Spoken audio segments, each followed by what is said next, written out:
Hello and welcome to session one of Tachyon Squadron. Tachyon Squadron is a module, a setting for Fate Core that adds some new systems onto Fate. I'm going to be talking with our players in a minute about what their experience is with Fate. And I'll talk about what my experience is with it and how I handle things maybe a little bit differently than some other people do when they run Fate. This session itself is part of the Gauntlet Gaming Calendar, which is the tool for our online gaming club / community. We have about 100 sessions on the calendar each month. And you can see that all that stuff about what we do in our calendar and links and our blog and our podcast and all that. You can see all of that at gauntlet-rpg.com. My name is Lowell, pronouns he, him. And if me stating my pronouns bugs you, this is the time for you to boot out of this game. Don't have to watch it anymore because it's going to be all like that, right? Safety tools and all of that. So if that's not your stick, leave, head out, put a nasty comment. We've all got pronouns here. Yeah, in the video, it's all good. So what we're going to start with is I'm going to go through the cats, which is kind of talking about the setup of things, how we, what our game is about, what we're doing, all the tools that we're going to be using. And then I want to talk about Fate itself. So in Tachyon Squadron, this is a space fighter game. It is very much in the vein of Space Above and Beyond, which is a show that may date you if you remember that one vividly. Or, of course, more recently, Battlestar Galactica, both old and new, have a certain amount of the lives of those who fight in space. And of course, other things, various warfighter style movies and TV shows and all of that kind of stuff, Top Gun. In this game, you are members of Tachyon Squadron. You are part of a group that is defending the upstart Draconis system. And you're defending them against the might of two empires that are pushing in. On the one hand, we have the Stellar Republic that are kind of overhanging. There are sort of corporatist republic on one side. And more immediate threat is the Dominion of Unity. And this is our theocratic, cultural controlling empire that is very much wishing to retake Draconis back into their fold. You'll be playing characters who are defending those interests against those empires, as well as possibly against pirates, smugglers, other lawlessness. And you may also be dealing with rivals within your group, essentially that there are other fighter pilots that think they're better than you within the organization. So keep that in mind. So that's our basic concept. The approach for this is going to be kind of daily life, going to flying a mission, then coming back and decompressing, recovering from that mission, trying to recover stress, get yourself back set back up, some time to do more daily life, some actions there, and that may fold then into the next mission sequence. It's a little more structured game, a little more episodic potentially. So that's the way that we're going to be playing. Missions will be fighting for at least part of that, including the space fighting mechanism. Now, this game includes a kind of very particular structured set of tools to do those starship fights. I mean, it's not hella complicated, but it's certainly a little more complicated than straight Fate, and requires a little more structure when we go into that. We will be working with a setup in our character spreadsheet to map out where ships are in relation to one another, and we'll talk about that when we come to it. This is a section that has a little more detail, as I said, than standard Fate. It's also a thing that we're going to take it slow this first combat to get used to how the structure works, to what our options are, so that we can kind of practice and get good at it.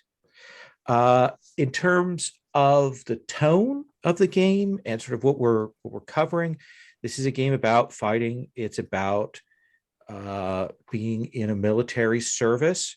It's about trying to keep your head together. It's serious, but with some melodrama.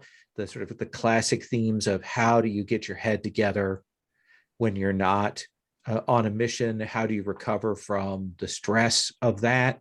How do you unwind? Why is it that you want to be fighting? All of those questions, those hard choices. You are fairly young, but right now you're the front line of what Draconis has to offer. They're trying to train new pilots. They're trying to get more people in there, but right now you are the ones who are holding the line. So that's an important set of details. The one thing I do want to emphasize is, while I mention BSG as a touchstone, in terms of feel, I want to stress that we're leaning towards early BSG than later BSG. You are in a military service, but it is military service that ought to feel more like the rebellion from Star Wars.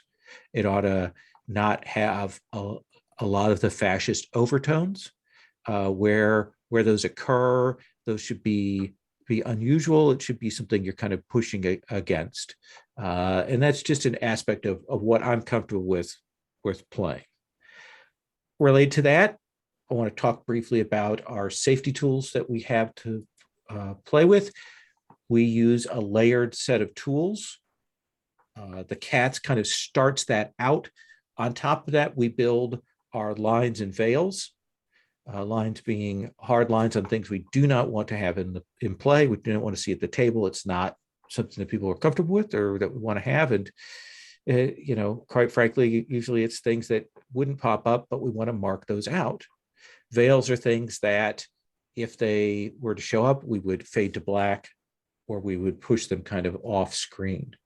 While we're doing the character creation, I'm going to let people mark out those choices on those lines and veils, and I'll talk about them before we come to our introductions and see what we feel about those things. So that's the baseline. To manage things in play, of course, we're using the X card. The X card is a way for us to mark out content that, while we're playing, we find problematic, we find objectionable, we find someone's language objectionable, we found play styles is intrusive in some way, or we find that something has happened that's wildly off tone from what we're doing. We can mark that with an X card by saying X card, or we can do the gesture to mark that out. You don't have to defend your choices on why you want to X card something. If it isn't obvious, we may ask exactly where we need to cut back to, or what's being marked out as something that's a problem. That's an important tool. A couple of the common uses for that. If we're heading towards a line or a veil, and maybe we haven't spotted it, maybe we've started to steer towards that, using an X card to mark that out for people is good. That's an important thing to have. Also, if by some chance, and this has happened in sessions, I managed to hit on somebody's phobias, or something that they're really, really uncomfortable with, and it hasn't been marked on the lines and veils, something that was maybe unexpected, it's a good time to do that. So that's our second tool. That's an active tool that we use in play.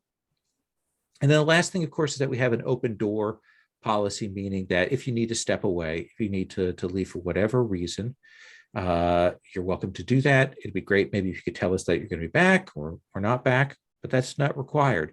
We understand that real life or reactions to things mean that maybe you don't want to be present for something. The open door extends to this, that let's say you get done with the session and you go, holy moly, this is not the game I want to be playing. It is absolutely cool to say, thank you, I don't think I'm going to play this anymore. You should not stay in a game that you don't enjoy. You should never feel obliged to do that. I would much rather a person get a head out if they're not digging something. So that's important to keep in mind. So those are our kind of basics all around. Now, let me ask, because I really have no idea. How many of you have played Fate before of the table? Anyone? I've got two people there. Puckett, have you played Fate? I am not convinced that it was run properly. So let's Okay. just say no. Okay. That is fair.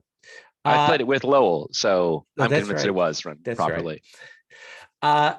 So Fate is a pretty simple system. I want to talk a little bit about resolution, just in the more general, and I want to talk about how it fits with how I play. Generally, when you go to do an action, you tell me what you're going to do, and we'll figure out what it is. There are 4 kinds of actions. You can do an attack action or a defend action. These are obvious, that you want to do damage to something or offend, or you want to protect yourself from some sort of damage. Those are 2 basic ones, and the very common. The next one is a very much a catch-all. That's overcome. Overcome is when you're trying to overcome an obstacle, a static obstacle. It's also used if you're like trying to figure something out. You're trying to overcome a question. You're trying to discover information. Overcome is for that. They've handled very much the same sort of basic mechanics for that. Where we roll, we compare it to the other number, and we see how many points you are above the opposition. Pardon? You cut out for a second. Oh, I'm sorry. So when you roll, we put those 3 things, we see where you are above the opposition. The last action is a little bit different. This is the action that you do when you want to change the situation up, when you're trying to help someone else, when you want to support them, and that is create advantage. Create advantage as an action is you're rolling against a static difficulty. We'll set the difficulty for that.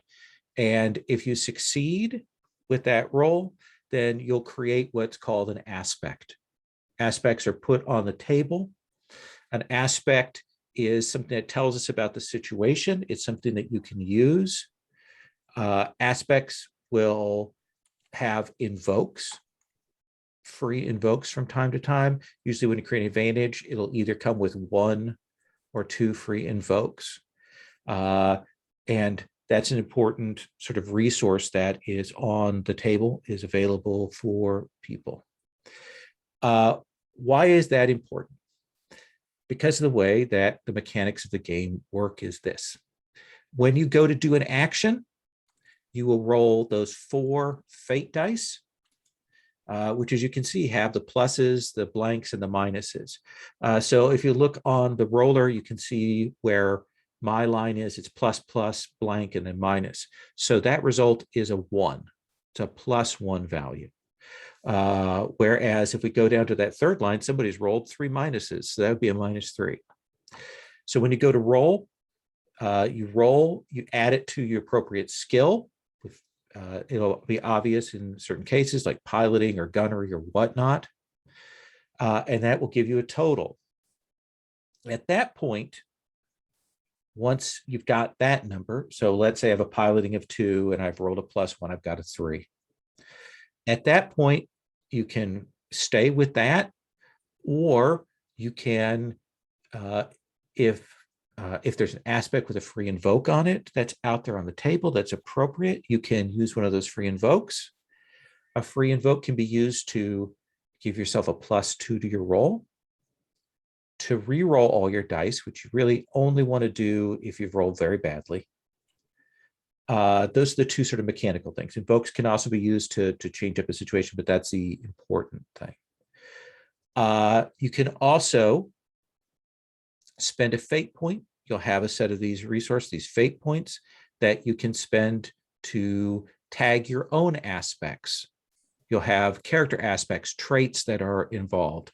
For Harry, it's a little bit like the sort of the traits that we had in Dune.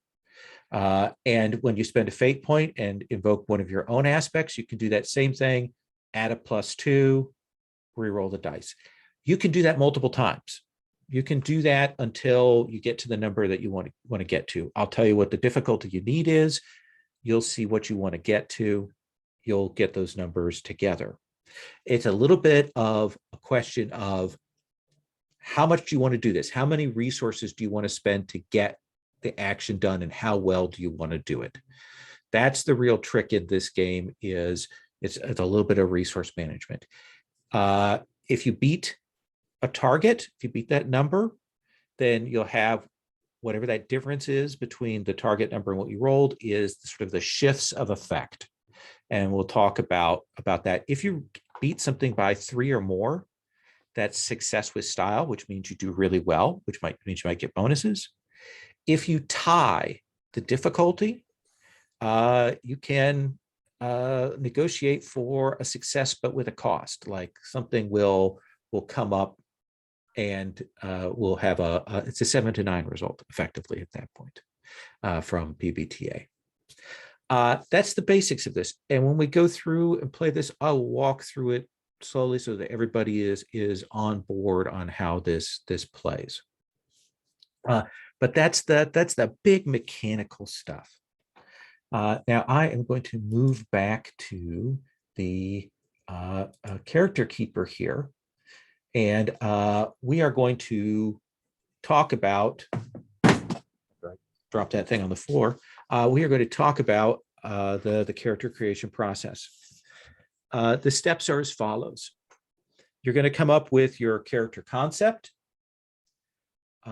which is your name, kind of look. You're going to have your call sign that you come up with. As a lot of people have pictures, that's all great. You're going to get those in place. You're going to come up with your aspects. Aspects are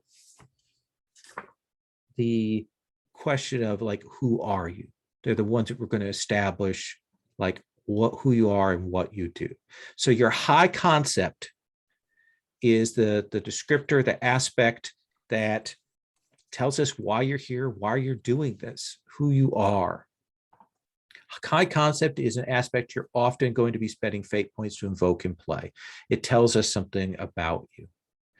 If you consider, if you want to make it a little bit more double-edged, like a relentless pursuer, if that was a high concept, that would be one that, yes, you could definitely use it for positive things, but maybe there's situations where it's bad.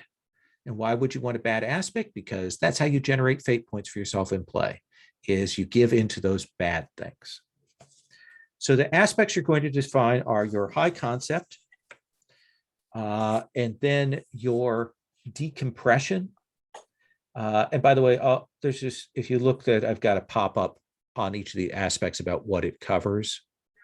So the decompression aspect is the aspect that specifies both your healthy and your most unhealthy way of dealing with the strain of your chosen profession. It's separated by a slash. So they give examples in the book of like excellent therapist as the positive side and hitting the bottle as the negative side. So you're going to have a decompression aspect that has sort of two parts, a dark side and a light side. Once we get those in place, once you figured those out, then we're going to have people introduce their characters, talk about who they want, what they're imagining their character is, and maybe we'll make some changes people as they go through this and figure that out. And then we're going to build relationship aspects. You'll create a relationship with the character to your left and the character to your right. We'll connect those up. We'll talk about those. And then the last aspect is going to be freeform. So what I want you to do right now is get your high concept and your decompression aspect, get those in place right now. And then we're going to come and do introductions. And I'm going to mute myself. And if anyone has questions, go ahead and do that. This is one of those places where you might be sitting here going, I don't know for a bit. So don't worry about that too much.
Okay. I think people have got a high concept and a decompression aspect in there.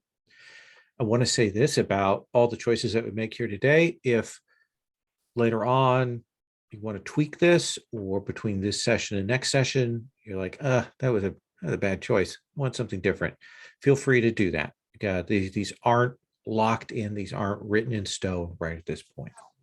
So what I want to do is walk across the character keeper and have everyone introduce who they are, go through how they're imagining their character, give us your name, your pronouns, your character's name, pronouns, and call sign and all that. And let's talk about who they are before we go too much further. Let me establish out loud what we have as lines and veils, so everybody's on the same page about these things. We have hard lines on epidemics, on graphic gore, harm to animals or children, homophobia, racism, which I misspelled, sexism. No, I didn't. I actually spelled it right. It's just my brain is messing it up. Sexism, sexual assault, torture by the PCs, transphobia, detailed graphic descriptions of deliberately inflicted head trauma. These are all things that are off the table as aspects, all good. Things that if we were to have them pop up, we would fade to black on it, might even check in before we did it, are mind control, sexual content, and torture, meaning torture by NPCs. Yeah, yes. And I have a note on mind control, since that was mine to veil. Basically, I'd like it to be a line for PCs and other good characters. Like, I think that mind control should convey that somebody is bad. Okay, Then absolutely. I'm fine with it. Okay, absolutely. So those are the things that we have established as our safety tools. Now let's come back to characters. Vince, let me start with you. Tell us who your character is.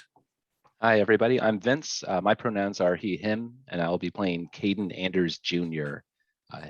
His pronouns are he, him as well. His call sign is Legacy, and he is the youngest in a long line of fighter pilots, probably dating back to humanity still being on Earth. It's like, that's what this family does.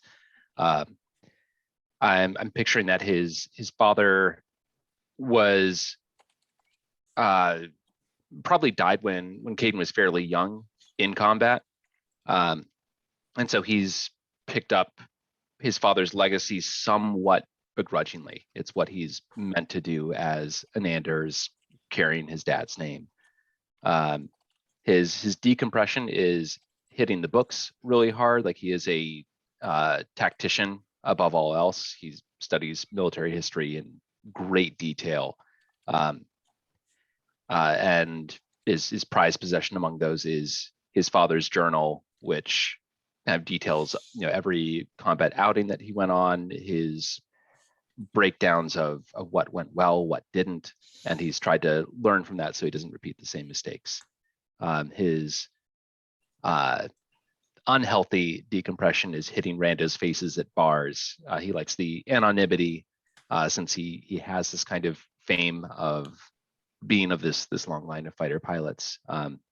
If that gets to be too much pressure for him, he will, not saying who he is, just pick fights to feel like somebody feels like they can take him on. Okay. So let me ask you this. You say begrudgingly took up your father's mantle legacy. Did you have another plan for your life? And when do you think that happened, that kind of changed?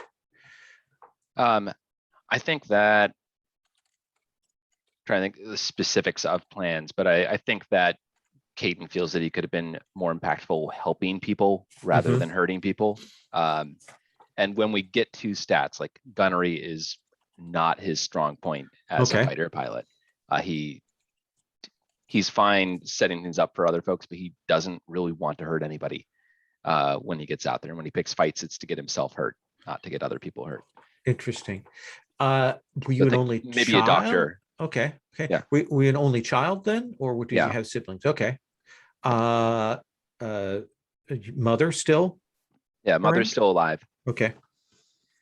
And I think she really put a lot of emphasis on studies, Hmm. and trying to make sure that I grew up as a well-rounded individual, even if that was the destiny that I was headed toward, was ended up becoming a fighter pilot. When your father passed away, and then there came a time when you had to become, a pilot in Tachyon Squadron,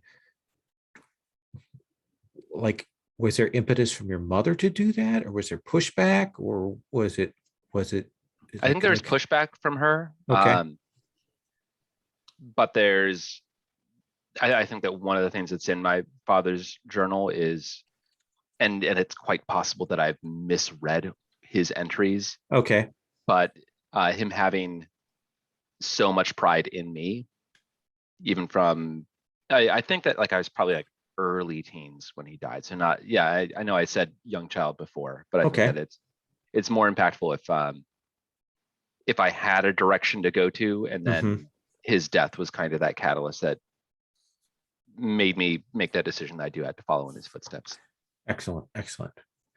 That gives us good stuff. We'll come back on the relationship here in a minute. Next over is Puckett. Puckett, tell us about your character. I'll be playing Elsie Lucas. Her pronouns are she and her. Basically, she's a farm girl who always wanted to get off the farm and see other things. She always knew there were other things out there. And she basically started off as so many fighter pilots from old Earth did, flying what amounts to a crop duster. And well, there comes a time when you got to put up or shut up. And she'd been talking about it for long enough. And one day, somebody was driving to the capital city of the planet where she could sign up. And her friends started daring her and daring her. The next thing she knew, she was clinging to the back of a truck. And here she is now.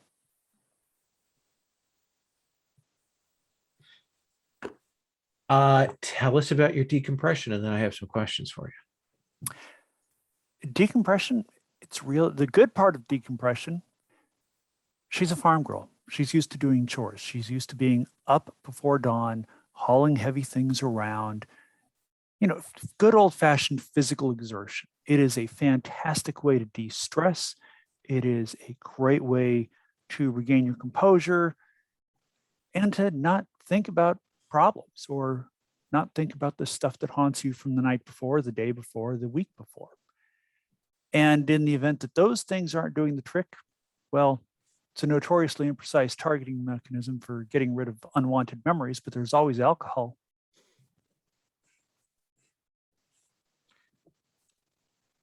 Is that a new thing, or was that a thing that with alcohol a more common fallback in your family?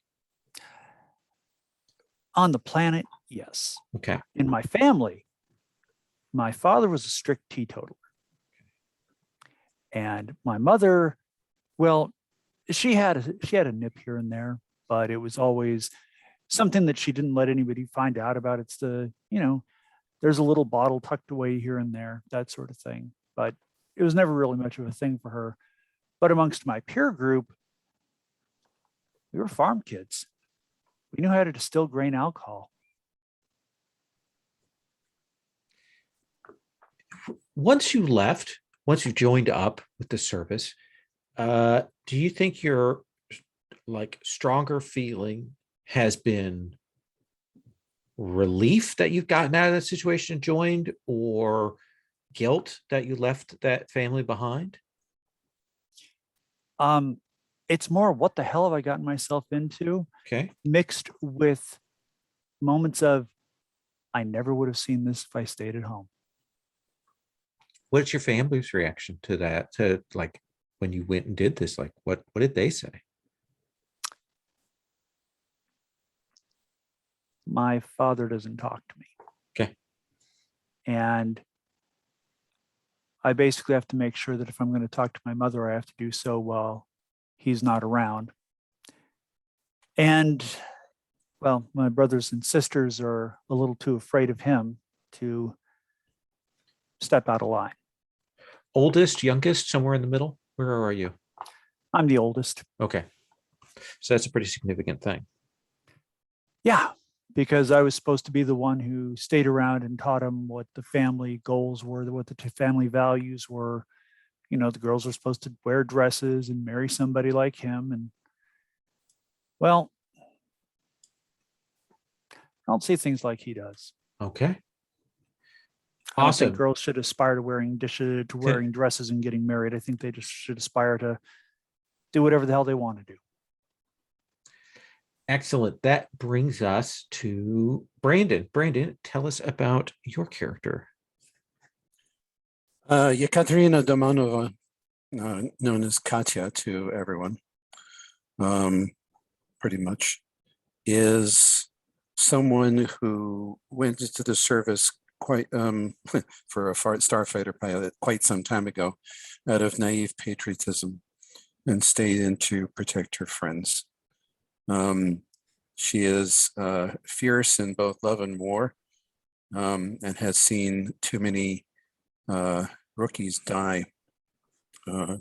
She is a survivor and carries some of that.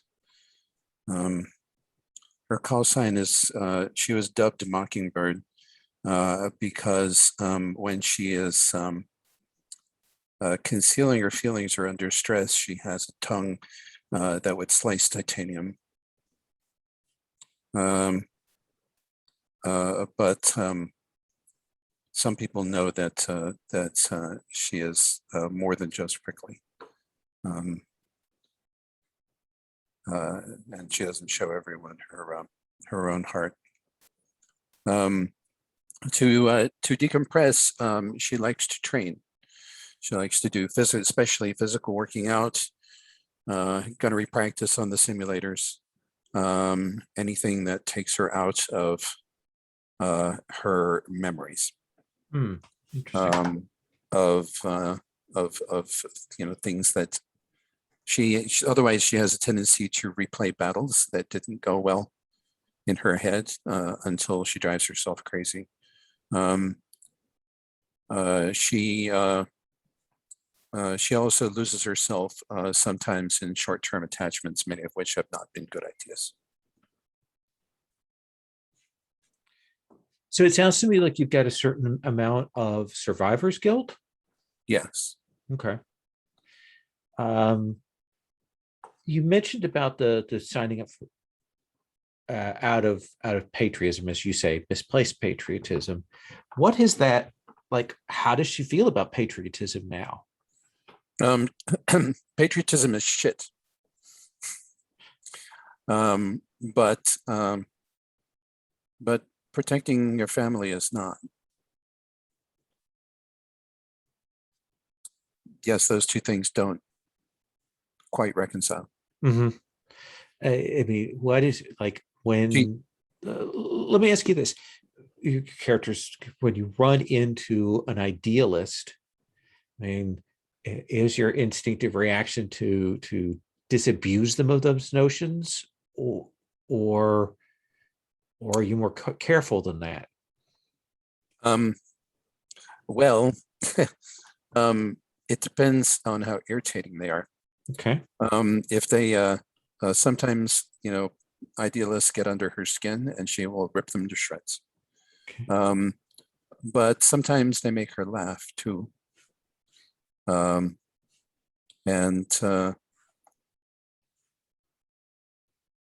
So, there's an exception to every rule, and she has people who otherwise you would think would be the ones that she would avoid, who are some of her favorite people.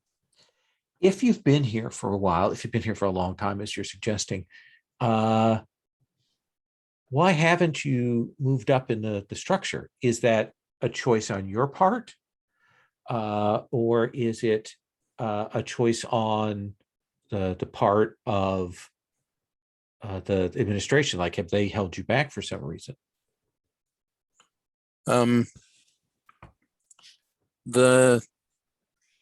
They've wanted to make her an instructor several times, and she keeps bucking it. Okay. To stay on the front lines, because she feels that teaching you know, rookie pilots, you know, how to shoot using simulators and such like that is all very well. But,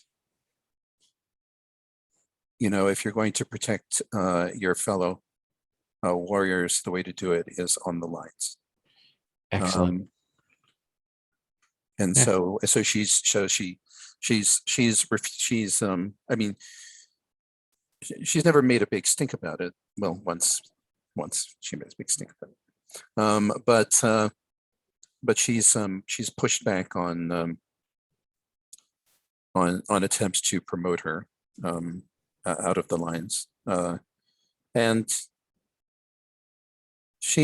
where necessary, she's acted up just enough to get well-meaning people to give up and let her have her way without doing anything completely criminal. Excellent. We'll come back to you, talk about relationships here in just a second. Don't worry about doing skills yet. We'll come and look at the skills here in a second because I want to walk through the skills stuff. Next is Ezekiel. Harry, tell us about your character. Okay, he's Ezekiel Gunderson, goes by the call sign of Zeus, he, him pronouns. The way I'm looking at it is his childhood was rather chaotic. When he was much younger, his parents and such would live on communes. And so they were always, bopping around to another commune, to another commune, to another commune. And it always started out, on the up and up. But as the years went by and as he got a little bit older, things started to change. His mother and his father both started going really deep down the rabbit hole of conspiracy theories and other such craziness. So at the age of 18, as soon as he could get out of the place, he joined the military and he never looked back.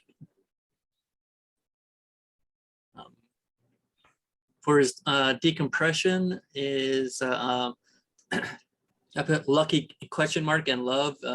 His positive decompression is he's always crushing on or has other people crushing on him. Nobody really knows why it happens. It's just Nice. It's just something that is. But his negative thing is he's a gambling addict. So he goes all in and to the detriment of pretty much everything else. But his high concept that I was thinking was a squadron scrounger. Mhm. He is the guy who'll, if you give him a 12-pack, he'll go out and bring you back a carburetor or, whatever is needed. But I don't know if I would call it a squadron scrounger escaped cultist. I don't know. I like the squadron scrounger. We can maybe the whole conspiracy theory cult escapee thing might be a good one for a free form addict aspect there. That's a good one. Zeus, why that call sign? It's an acronym. Oh. Because I did some reading on call signs and found a couple of websites that had huge lists of call signs. Okay. And Zeus is zero effort unless supervised. Okay. Do you think that adequately reflects his approach? Oh yeah, he's pretty calm, pretty chill guy. Something along those lines, and if there isn't an officer there telling him exactly what to do, yeah, he's gonna stretch it out to however long it takes to get the job done. Okay.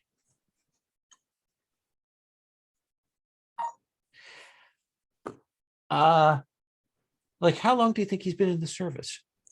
He's probably in his early 20s, so he's probably been through like one tour, so like 3 or 4 years. Okay. And like what's the last thing he heard about his parents? I think he tried to he had a vid call with them and he was trying to reconnect with them, and in the middle of the call he was on the phone with his mother, and in the middle of the call his father comes into the background starting to espouse that's it, it's a flat earth, there's nothing. That's all right. there is to it. And then he's like, okay, bye. Hung up.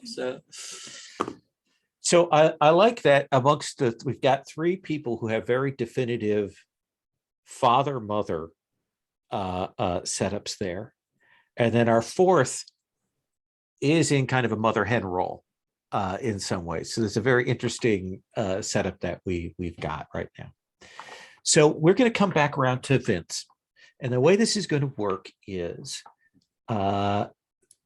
you're going to come up with a relationship descriptor for what your relationship is to Elsie, and kind of describe how you picture that relationship, and kind of pitch that out to Elsie. And then Elsie is going to write essentially what her side of that is, like what her vision is of that relationship between Elsie and Caden. Okay. And we're going to kind of come around and do that. So we're going to kind of do this in pairs to start. So I'm going to start with getting the Caden Elsie pair. And then I'm going to come and get the Ekaterina Ezekiel pair. So that's going to be the first thing we're going to start with. So Vince, off the top of your head, what are you thinking? Like, what is your relationship? What is your sort of standard interaction with Elsie? So I think what Caden believes his interaction with Elsie to be is he thinks that she is a fangirl that needs to be brushed off. Okay. But I doubt that that's the actual situation at all. Does that seem okay to you, Elsie? From Caden's perspective, sure. Okay, yeah. So let's have you write that in, and then Elsie, what do you like on the flip side? What do you think your relationship is to Caden? Who? Okay. Definitely not a fangirl. So what, I mean, is it that you think he has a big head or what? Like, I mean, because you've had to interact with him, you've had to work with him. So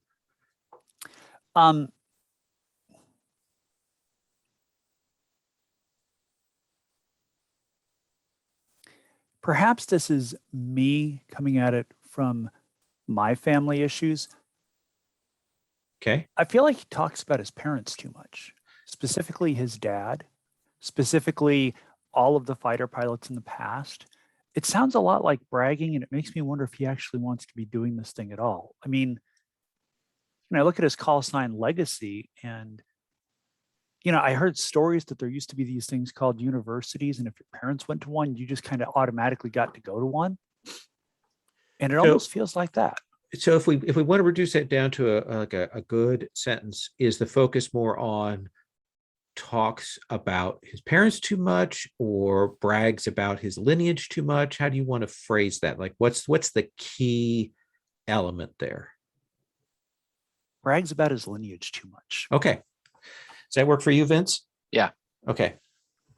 And of course, that's, again, it's not how Caden sees it. He sees it as like, absolutely, we've made huge mistakes in the past and we need to learn from them. So you have to study it. Excellent. Let's come to Katya. Katya, let's figure out your relationship to Ezekiel, and then kind of look at the flip side from Ezekiel's perspective. What do you think of Ezekiel?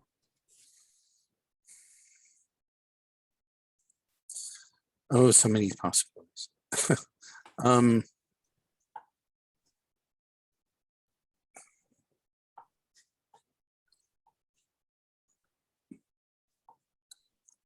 I'd say fucking indispensable. Because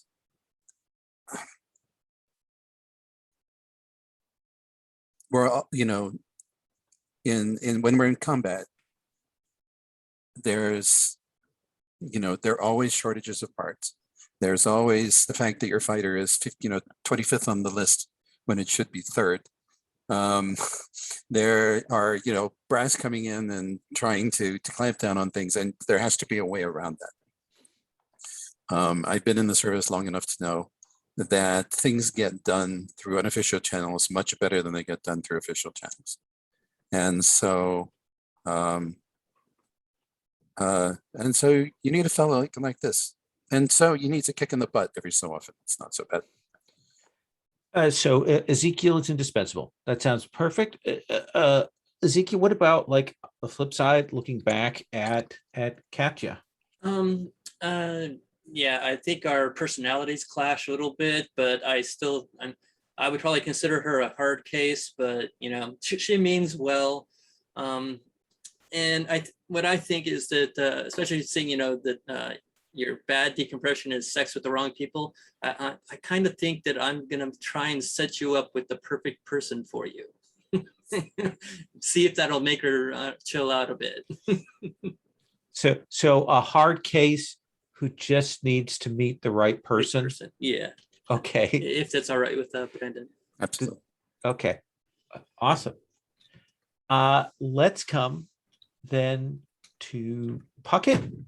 We're going to come and figure out the Elsie Katya relationship we're going to start from your perspective there. What do you think that relationship, how does she see it? I'm used to being around a lot of women who kind of do what they're told, and kind of privately resist or quietly resist. Mm-hmm. Yeah, Katya's not really like that at all. She, to me, like seems to be almost like a role model. You know, the kind of woman who doesn't just let men run roughshod wherever they want to go. I look up to her. Yeah. So a role model for what it means to be a woman, or Just a role model in general. Okay. I mean, good pilot. I mean, just a role model in general. Excellent. Does that work for you, Brandon? It does. And what about on the flip side? What's your feeling about Elsie? Hang on a moment. I need a name. Okay.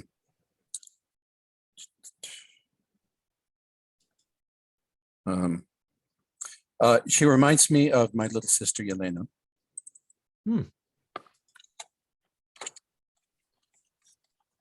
Is Elena still alive? Yes, by the grace of God. Okay.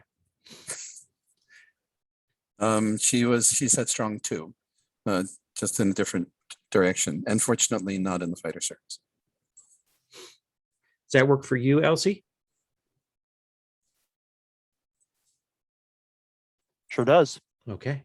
And I love my little sister, don't get me wrong. So someone reminding me of her is a very good thing. Awesome. So the last pairing let's look at here is Ezekiel and our Zeus and Caden. Ezekiel, what do you like? What's your relationship? How do you feel about Caden? Looking at the profiles, that we're very similar in our piloting skills, but I think we might be rivals, trying to outdo each other to be the best on the rolls when flying. And I probably think he's a little bit arrogant, and he probably thinks the same way. I don't know about me, but something along those lines. Does that work for you, Vincent? Yeah, that works for me. And I think on the reverse. Yeah, on the reverse, I am jealous by the remarkable low expectations that Ezekiel is able to slide by with. I'm not arrogant, I'm pressured. Okay. You like that, Ezekiel? Yeah, that sounds good. Okay. Your freeform aspect you can come up with now, you can come up with on the fly later. It is entirely up to you. Let's talk about skills. We've got them broken into those three spaces: spacefaring, action, social. Please note that like they're in different areas. They have pretty broad effects. If you've played other Fate, you'll see that these are a little more broad approaches to things. Spacefaring. Just to go through and tell you, to kind of get you a sense of what those are, because those are going to be the sort of the crucial skills when we get to doing fights. Gunnery is, of course, your attack, is what you can be rolling to do attacks. It's also what you're going to be using to use your ship guns to do other things, like generating suppression fire, like as an aspect, or overcoming to blast an obstacle out of your way. That's what gunnery is about. Pilot isn't really used for attack. It's all about maneuver, unless, of course, you're going to be ramming something. But is definitely used for fancy flying, for creating advantages like leaf on the wind. It's used for overcoming. It's important in that. It's important for defending against enemy gunnery. So keep that in mind. That's primarily going to be one of your, like, often you're going to be rolling pilot to evade getting shot. Tactics is used primarily for creating aspects, and then for overcome, like setting up things like special maneuvers, things, figuring out tactical attacks, or figuring out how to get around, overwhelming odds, those kinds of things. It's not used for attack. It's not used for defend. And lastly, technology. Technology is your familiarity with computers and machinery, especially aboard your starfighter. It's used for detection. It's used for repairing damage, things like that. It's only used for attack if you're like doing a missile lock-on. You can use it to create advantages, like to soup up your ship or do things like that on the fly. It's also used for detecting enemy ships at long range. It's a big part of how we start out any particular space combat, and it isn't used for defend. So I just want to give you a sense of what those are, relative scale and things. I see that people have got those in there.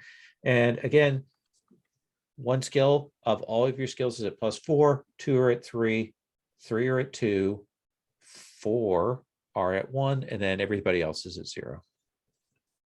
Okay.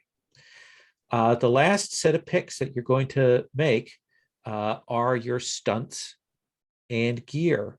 You are going to start with 2 personal stunts and 1 gear stunt. You can get more stunts if you want. We'll talk about that. But let's assume for the moment you're going to have those as your 3 stunts that you're going to be starting with for the game. Okay. There is a tab with example stunts. If everybody could flip over to that tab, I want to talk about that. I've got some examples. These are drawn from the book. These are classic stunts. A lot of them are about using different skills for things, or giving yourself bonuses to particular things. You'll take 2 of those. If you've played Fate before and you want to come up with your own stunt, feel free to do that. And you don't have to take all your stunts now if you don't want to, but know that you're going to have 2 personal stunts and then 1 gear stunt. Gear stunts are advantages that are tied to specific equipment that you have access to. Essentially, they give you bonuses in particular things. A lot of those stunts are interesting because they do something different than normal Fate stunts do, is they allow you to maximize a die. When you maximize a die, it means that you take one of the Fate dice that you've rolled, a blank or a minus usually, and you turn it to its highest side. The most dice that can get maximized on any particular roll is 2. And there's some example gear stunts there. For example, heavy blaster pistol says gain weapon 1 on successful shoot attacks. That means you do an extra damage above sort of standard attack damage. And there's some other things that are there. I'm going to let you pick those. Does anyone have any questions about those stunts? So you suggested that we can come up with other ones in addition to this, as long as they follow some of the guidelines on the left. Yeah, there's some Okay. there are guidelines on how those things work. Maximizing is only for gear stuff, not for regular personal stunts.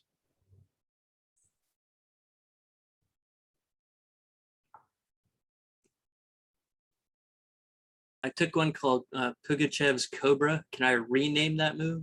Yes, absolutely.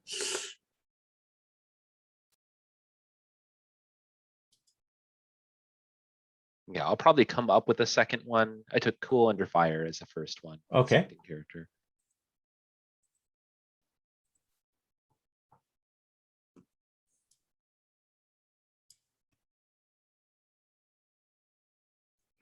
And it's not just something that you spend a fate point to invoke. Is that correct? No, only if it says spend a okay. fate point to do it. Otherwise, it's a thing that always happens in a particular situation. Gotcha. More powerful stunts will have a fate point cost. Gotcha.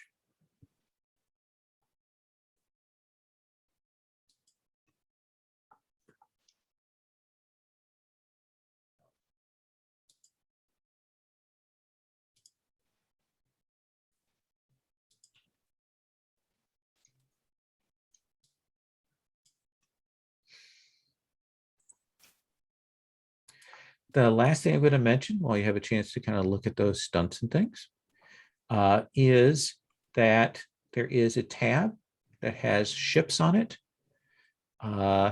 If you could write in your pilot name, essentially, Vince, since you're in the first one, take the first ship and so on, and put your call sign in there. That's where you'll be tracking damage and effects and things when you when we go to do that space piloting stuff. I'm going to do this is I think now we're going to take our first break because we're a little bit past the hour. Let's go to a quarter after. We'll come back. I'll check in on stunts, and then we'll get to kind of doing some play to see like what we know about Draconis and your daily lives and all of that stuff before we move to an engagement. Okay. Okay. We go through that. So to restate for the video, Caden took Cool Under Fire and has kept a blank for the second stunt, and then has a gear stunt, a personal concealment screen. And then Elsie is thinking about her gear stunt and has chosen Instinctive Flyer and Good Hunting. Ekaterina has the Provoke, giving a +2 bonus instead of Empathy to learn target aspects, and also the Threat Detection software as a gear. And then we rewrote one of the stunts to be this Wing Woman, allowing her to create advantage using gunnery to deter an enemy's attack or rescue a fellow pilot from trouble. If successful, gain an extra free invoke on the aspect to create. So just for those of you at home listening who know Fate, those are the stunts that we've taken. And which brings us to Ezekiel. What have you taken for your stunts? I'm going with Jury Rigger, gain +2 to technology overcome rolls to repair a spaceship while not at a repair facility. Nice. I renamed the Cobra thing to Toe Pick, if anybody knows what the Toe Pick meme is. It's an old ice skating movie where you use a toe pick to stop real quick, and you don't ever you go crashing. But since we're not on Earth, it would represent a movie from this world where that exact same thing happened. Okay. Basically, it's like, put air brakes on, the guy goes back in front. Once per game session in an engagement, you may use the on their tail action against someone who's on my tail. You basically switch places with them on the maneuver chart. Nice. And then took a deflector screen as your last one. Yep, personal deflector screen. Yep. Okay. So you all are on Draconis station, out of the Draconis system, and it is a hub multiple fighter squadrons like yourself outfitted here, coming and going, as well as carrier vessels that move ships from system to system. One of the things to keep in mind is FTL travel is reserved to larger ships.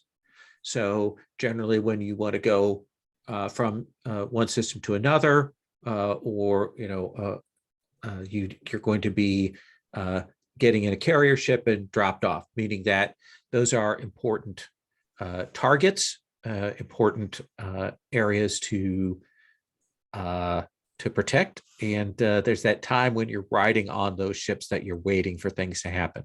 There is a lot of sit around and wait, but you're also sent out on patrol missions, patrolling different zones of the Draconis system and adjacent auxiliary systems.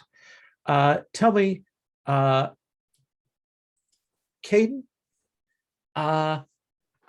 what is the name of the squadron that is your rival? Like, what are they called?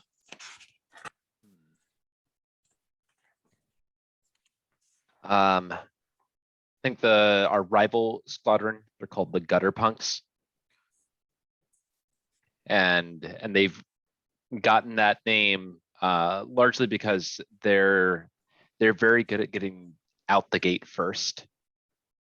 And often that's whenever we're deploying from our carrier ship, they'll cut you off. And that often causes damage to other ships before they even get out on a mission, just because they want to be there first. Interesting.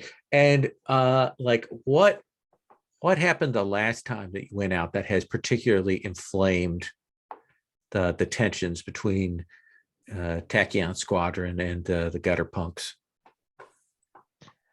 I think they specifically targeted Elsie. I took as my free form. I'm going to always bring my squad back alive and in one piece. So even though, like the last thing I want is for Elsie to feel that she owes me, because I think that's going to turn her into a hanger on. I had to cancel my own deployment to make sure that she was taken care of, even though it was probably Ezekiel that did most of the patching of her ship, but we got out very late. Most of the mission was taken care of by the time that our whole squad got out there. And they kind of know why this happened, and they're certainly probably have made some comments in the mess hall about lame ducks and things like that. Elsie, on the station, what is the place that you like enjoy going to, like you retreat, like is a place where you get a chance to do your chores, or you get a chance to do something else that helps keep you together? That keeps me personally together, or that keeps everybody together? Keeps you together. Usually the cargo bay. Okay. They always seem happy to have somebody else hauling a load around or picking up a box and carrying something, except for the guys in the loaders. They don't like losing hours, but you flash them a pretty smile and they'll fall in line too. Excellent. And like, do a lot of pilots go down there, or are you a real exception? I don't think anybody comes down here if they don't have a reason to do so. Okay. And I've when I started, people looked at me sideways, and then they realized I was used to manual labor, and I didn't mind picking up heavy things and moving them someplace just because somebody said so. That works for me. And Ekaterina, what was like the last big disaster amongst the various squadrons and things here that has kind of right now hanging in the air over everyone? A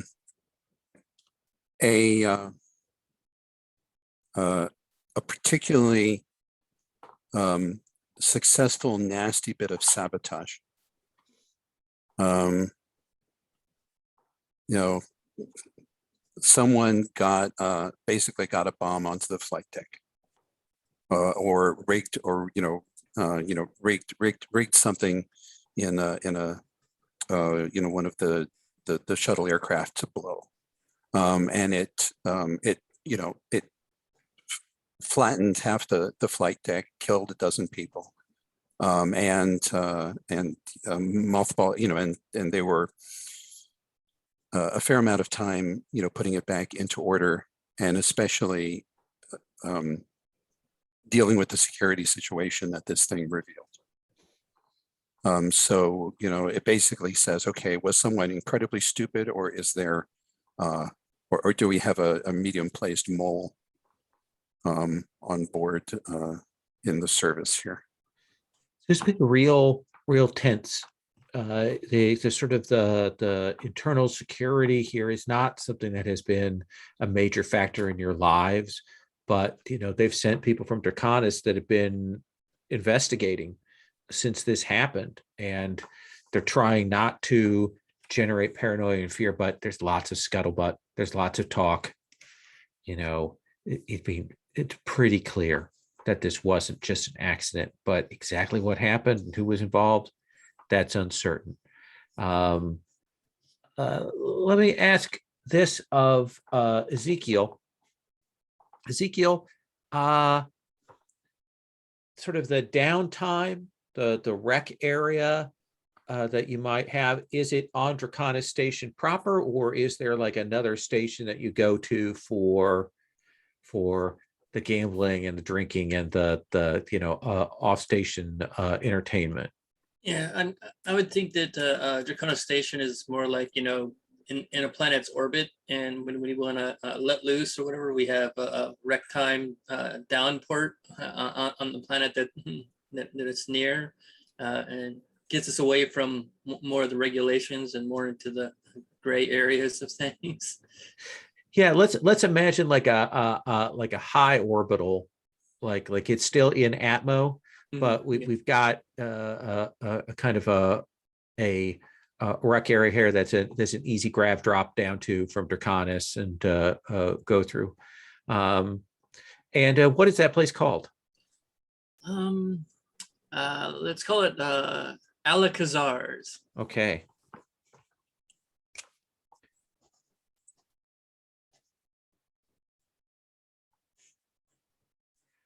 And when we come in to Alcazars, and let's say we're on that station, maybe getting towards the end of the rota that the four of you are out on, where do we see the group Caden? Are you in a casino? Are you in a bar? Are you a movie theater? Like where are the four of you gathered? I think Caden's definitely at the bar. Whether he has his whole entourage, well, you're not my entourage. Whether the rest of the crew is with him or not is kind of up to everyone else. But yeah, just kind of like decompressing with a drink. And I think he has his journal in front of him, taking notes and looking very much like the kind of person who writes poetry at the bar to try to get attention while pretending he's trying to not get attention. But he's taking notes from the last mission. I want you to look at the NPC tab.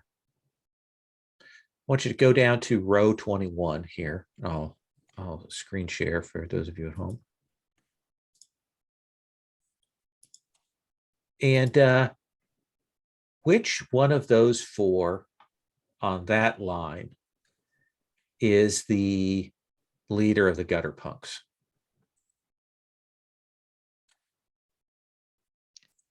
I think it's our second person. Second person. Okay. What's her name? I think it's Elsbeth. Okay, go ahead and put that in there.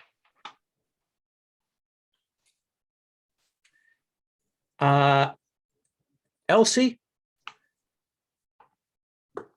who is the most, besides the leader there, amongst the other three that are there, who is the most obnoxious of the gutter punks, of the ones we haven't named on that row?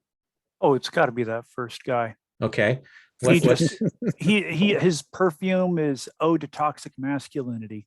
okay? But I caught him crying the other night because another girl broke his heart. He's got feelings in there. And what's his name?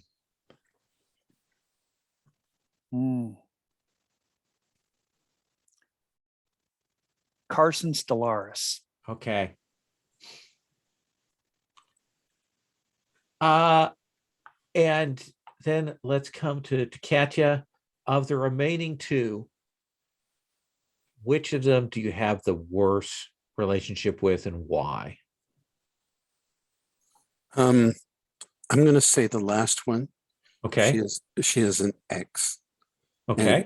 And it ended in a scream fest that you could hear through bulkheads. All right. Let's have you give her a name.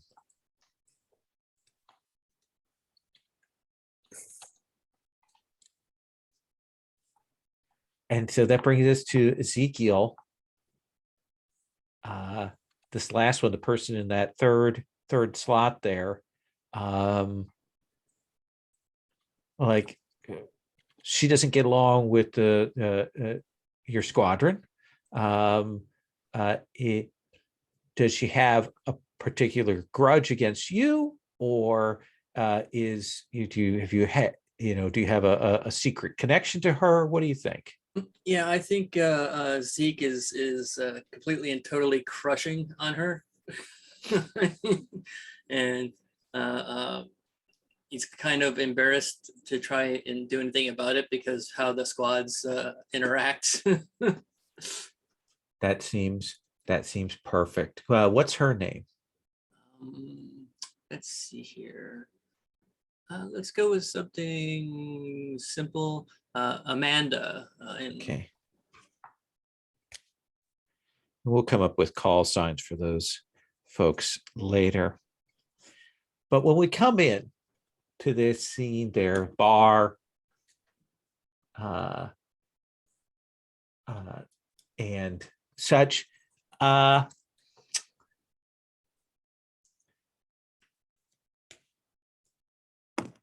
Ezekiel, you're at the card table, and I think Stellaris is across from you, and I think that you two are you have your cards. You're the last two in, and I think the rest of Stellaris's folks are around, kind of watching this.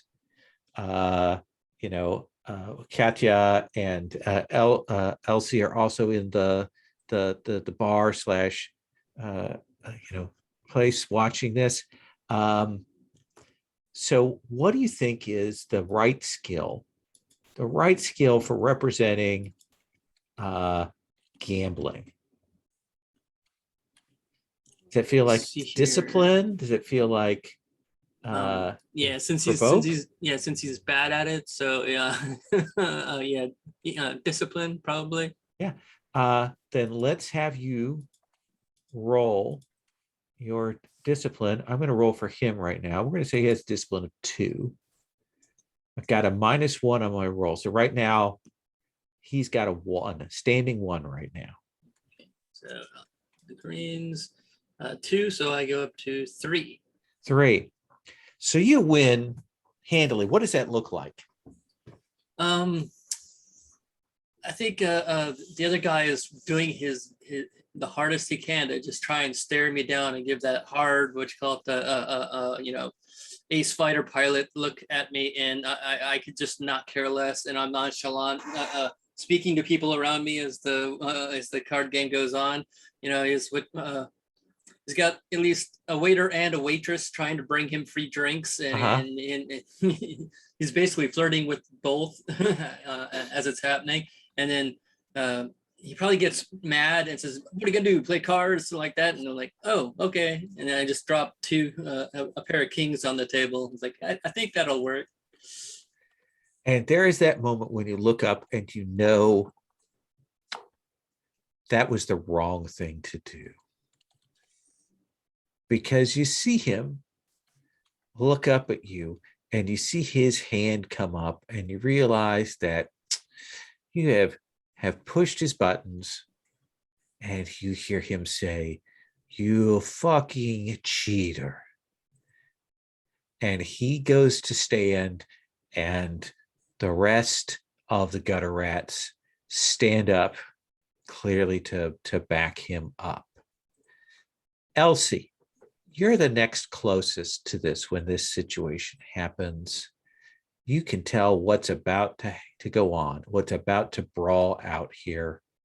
What do you want to do? This is probably exactly the wrong thing to do, Mhm. but it's one thing that I know how to do on the ground. Okay. I understand why he's mad. I mean, he just got caught with his pants down in a game of cards. So I want to use empathy to try to calm the situation down. Okay. So I will roll here. Let's see. This is probably representing their.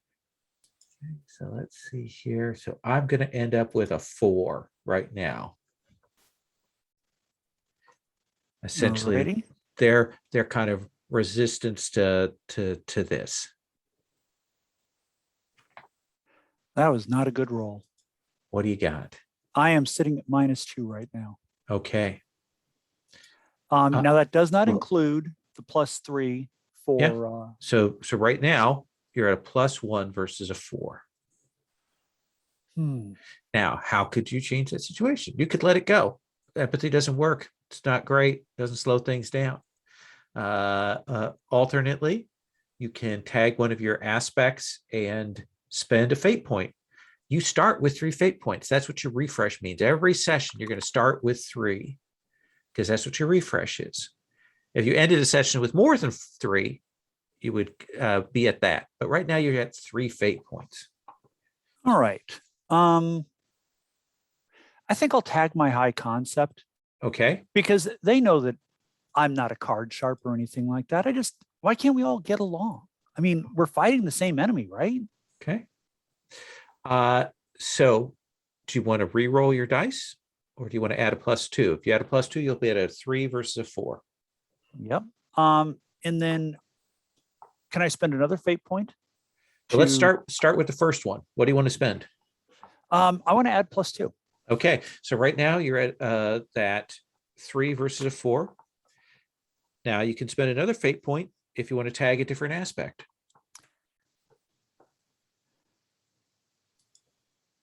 You know what? I will. Okay. And I will tag the aspect that Katja's a role model, because look at how Katja's handling this. She's not over here like trying to get up and just to get her panties in a bunch over this. It's just a card game. Let it go. Okay. So you have got an effect value of 1. Of the 4 of them, who are you making like stop, like rethink this situation? Carson. He's the one who's maddest. He's the one who just got caught with his pants down. Okay. And what are you Plus- saying to him? Saying, Carson, come on. Look, everybody gets busted in cards every so often. It happens. You know, even if it is Zeke. You know, I mean, come on. Let's go over there. We'll sit down. We'll have a drink. We'll talk. You know, I'm sure you got something that you want to talk about. There's got to be something bugging you. You're normally not quite like this, not over something this silly.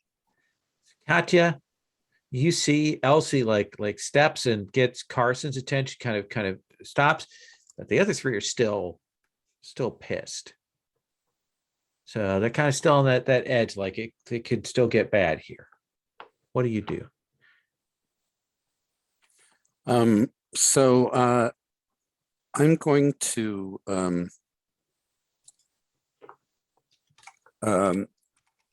try to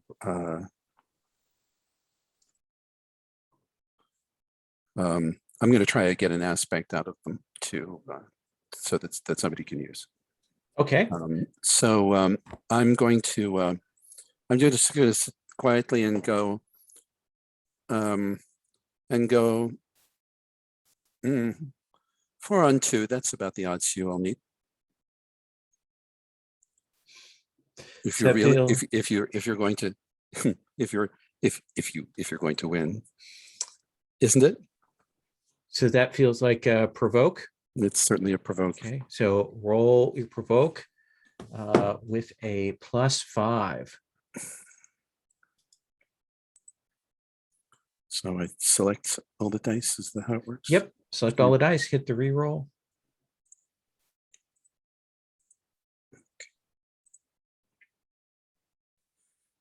So it's a 4. So it's a 4. So what do you want to call that aspect? I want to call that aspect reputation on the line. You know, they're not going to look good if they jump multiple on 1 here. Okay. So that's an aspect reservation on the line because you got a 2 above it. You're going to get 1 invoke, that's free invoke that someone else can use, or you can use on a following thing, like effectively like a fate point. So that's sitting in the air there. Caden, you're still at the bar. You see that we get our firebrand kind of started this. Carson's kind of got a little mellow, but Katya's kind of pushing. What do you want to do? Am I on mute? Hold on. You're fine. Okay. So I think that I get up from the bar, I put my hands in my pockets and kind of saunter over and glance over at the table, and I look at the hand that's down, and I look at Ezekiel and I say, "You won with a pair of kings? He beat you with a pair of kings? I'm not even sure if I'm actually taking an action here. Maybe I'm provoking, even though I don't have any skill in it." Sure. It feel like maybe we're trying to create an advantage, like trying to create that provocation. Let's have you roll. Okay, let's roll.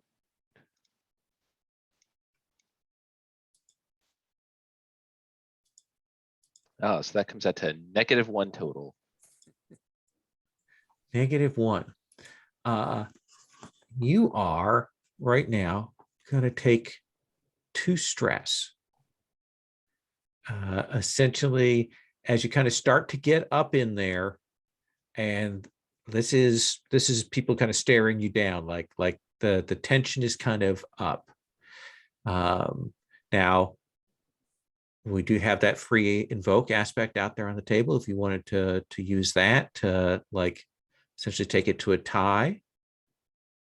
Sure, I'd love to do that. Okay. What does that look like? Oh, and what was the aspect? Is it named? It's, the aspect is reputation on the line, like the idea that they don't want to get into a fight here. The people are watching. Yeah. So I think what it looks like is after I've said that and I realized it hasn't quite landed the way that I had thought it would, I give kind of a smirk and a smile. I was like, "Come on, even you should have known to fold at that point. This is a nothing burger. Get out of here." So right now we're going to come to Ezekiel. Ezekiel, situation is pretty like it could go either way, but it's definitely leaning towards getting cooled off because of that tie. You're going to have a boost from what Caden did, which means you can have a +2 to whatever you want to do here for better or worse. Do you want to calm things down or do you want to Um, set it off? Actually, I think he just ignores them and you know, picks up his drink and starts to walk off with the waitress. It's like he doesn't even care what Carson's going to do. Let's have you roll rapport. I think this is you kind of making light, you know, in a kind of indirect way. Does that seem fair? Yeah, that'll work. So that's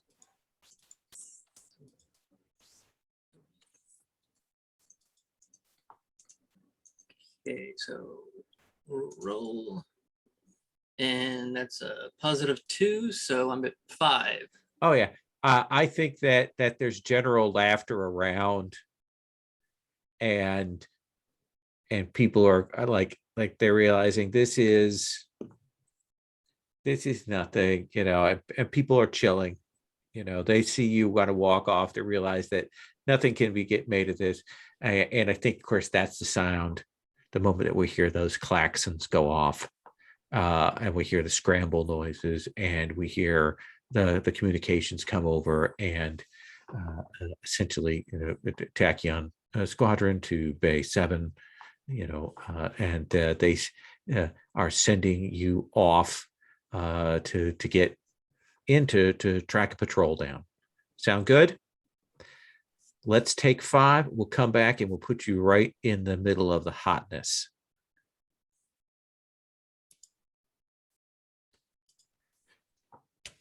So this is a little more of a mechanical phase where we're going to go through and walk through the process of doing this starship fight, primarily focused on getting the mechanics and the steps of this down, so that we can do a little more description as we go along here. But this is kind of a test fight for that. So you are going to be facing 2 pairs of goblin fighters. That's the classification of these fighters. And there is what they call a screen of other fighters that are there. And they're going to be represented as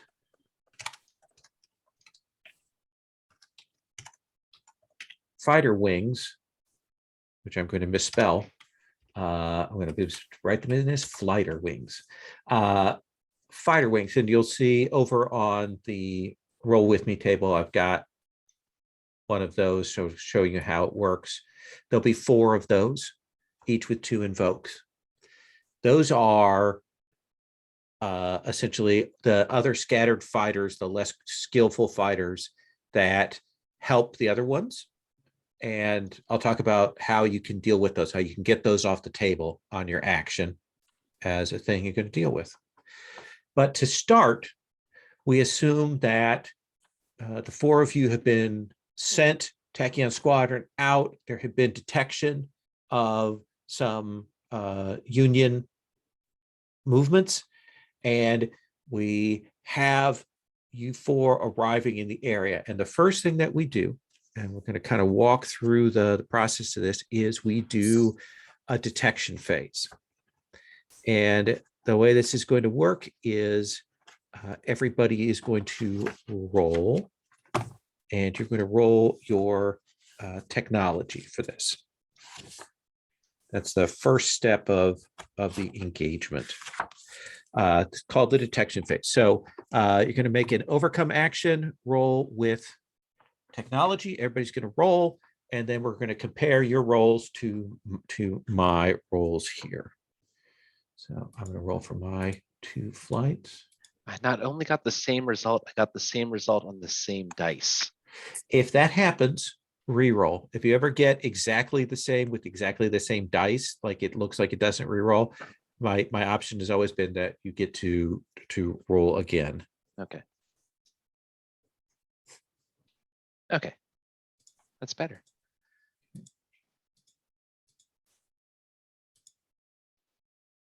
Oh, and definitely.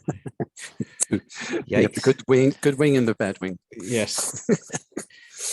So let's walk around. Legacy, what did you get? 5 total. 5 total. Elsie, what did you get? 4. 4. Sorry, Butterfly. Mockingbird, what'd you get? 2. 2. And what did you get, Zeus? 1.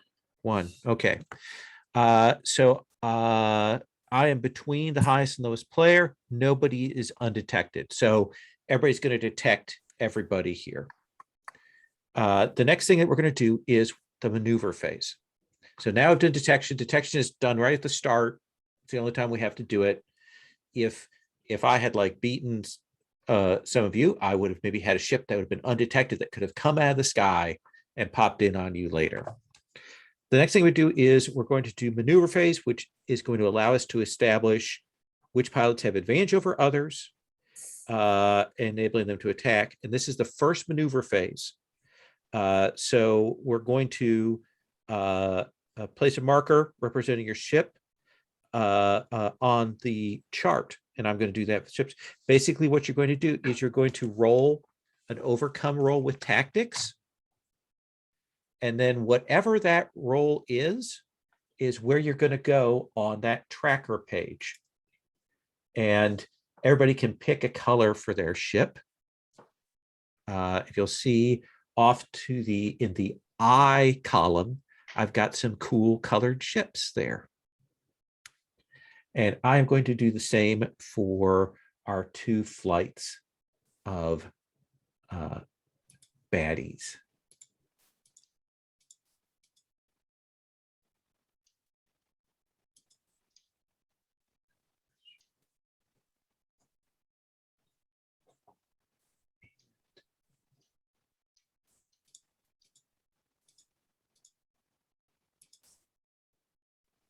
And then how do you want us to note which ship we've picked? Just maybe write that down or mark that for yourselves somewhere, just Sure. so you know. Maybe we should all tell each other. I was gonna take the red Yeah. one, just it's the same color as my dice. It's same as for purple, but for me. I'll take the blue one. Yeah, and I'm taking green for same color as dice as well, I think. And the way you can do this is copy the image of your ship and drop it into one of the first couple of rows at whatever you rolled. So for example, I've got one of my ships is at a +1. So I'm going to put it on the far side on the +1 row. And then I've got another one, copy. And I'm going to put it at the +2. Paste. Oops. Did that wrong. Copy. Is this based on the detect roll? This is based on your tactics roll. So go ahead and make your tactics roll and put your ship in place there.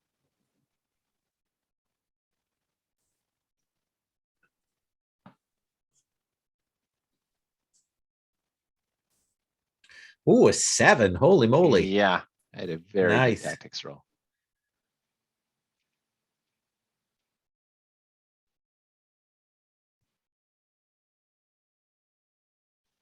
This is why you study. Yep. Can I spend a fate point? You could, but that would be so absurdly above the thing. So who we still not have on the thing? Okay, great. All right. So all of you are above. Okay. This is an abstraction, but the important point here is that you can only attack a ship that is on your same level, on the same number, or below. So right now, you all have some significant advantages. Now, I will be using some of my screen fate points to enhance their things later on. But right now, we're going to deal with this. So this is the first phase. On the first phase, we're going to go and you're going to take 2 actions. So who's red? I'm That's- red. Okay. So here's what it is if you look on the engagement tab, again, I'm making you move around. I apologize on this. You will see that there's a list of actions that you can do on the action phase. You get a step 1 and a step 2 action. Okay. A step 1 action is marked with step 1. Some of them are marked step 1 or step 2. Some of the actions are full phase, meaning that it takes both actions to do. So what is it you want to do? One of the things you could do is you could put yourself in the slot directly above a target and then attack with a +2 bonus to your attack roll. And each round after that, that you stay on somebody's tail gives you an additional +1. And then there's some other things you could do. You could create advantages. You could try and push pilot things down the maneuver chart. You could try to shake a tail. The other thing you can do, so right now, basically the 2 things that are, sorry, 3 things that are really advantageous to you would be to do the on the tail where you move down and do that attack with a bonus. You could do a snapshot, just attack them. You could also thin out the swarm. Thin out the swarm is an overcome action with gunnery versus the pilot of the defending ships. If you succeed, you get to start eliminating those aspects that they have, the fallbacks that they have, the extra fate points that they have. Well, what do you think you kind of want to do? Like what feels good to you right now? So I think that given what I've established of Caden already, I think that trying to set up my squad mates for success is going to be one of my first priorities. So I shout out some call signals of tactical formations that we've drilled many times to help make sure that we're in good arrangements for being able to pincer. So it feels like you're trying to create an advantage? Yeah. Okay. So go ahead and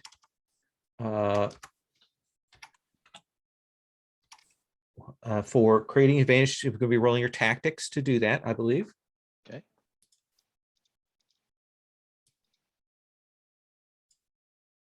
Okay, so that's a 4. That is a 4. So what do you want to call that aspect that we're going to have on the table? It's called divide and conquer. Okay.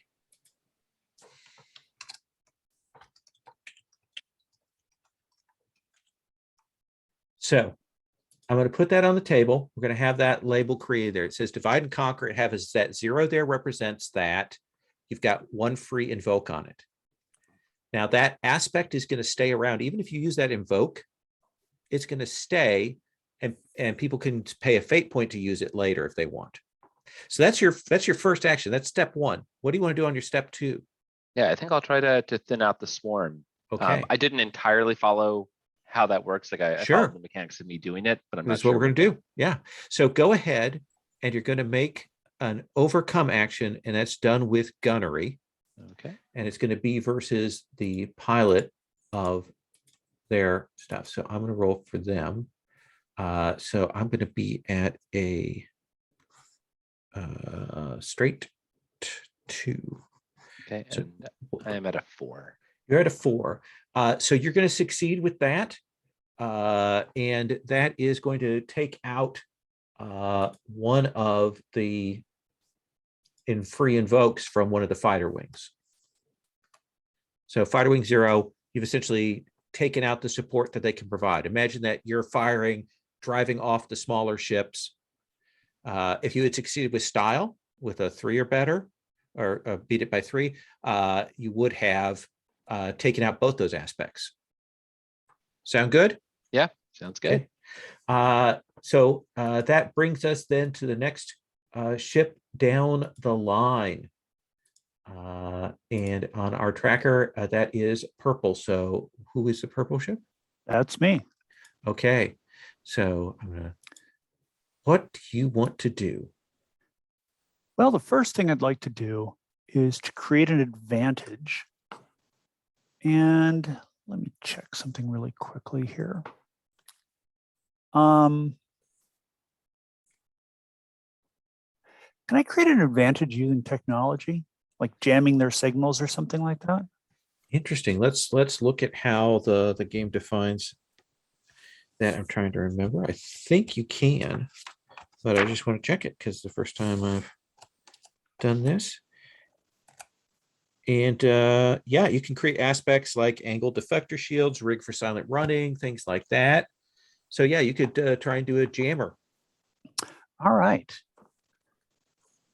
So So let's see. yeah, let's have you roll with technology. I think I roll for their tech as well to resist this. So I've got a 1. What do you have? I got a 5. So that's a success with style. So what do you want to call that? Jam signals? Sure, that works. Okay. So create the jam signals. We put that on the table as 2 invokes because you succeeded with style. That was your first action. What do you want to do for the second action? Can I create another advantage? Yes, you can, because you can do create advantage on step 1 or step 2. All right. In that case, taking a look back at my... So I'm going to use Good Hunting, which allows me to gain +2 to attempts to create an advantage using rapport by inspiring fellow pilots and squadron mates. Okay. If successful, I gain an extra free invoke. What are you saying? Come on. This is a milk run. Zeke's run this on us so many times. We should be able to do this in our sleep, and their signals are down. They're completely blind. We got this. This is just a cakewalk at this point. It just says, watch out for the butterfly sting. It's float like a butterfly, sting like a bee. Butterflies don't sting, bees sting. This one does. Let's have you make that roll. All righty. Base difficulty is a 2. And that is +1 on the dice, +2 from the stunt gives me a +3. +3. Or excuse me. So it's 1 on the dice. Yep. My rapport is 2, and I gain +2, so that's 5. 5. So what do you want to call that? Is it milk run? Is that what you want to call the aspect? Sure. Let's call it a milk run. Milk run. Okay. And that's rated by 3. So that's a successful style. So we've got that. So we've got a bunch of those aspects out on the table right now for you all to use. Let's come back. Who is green?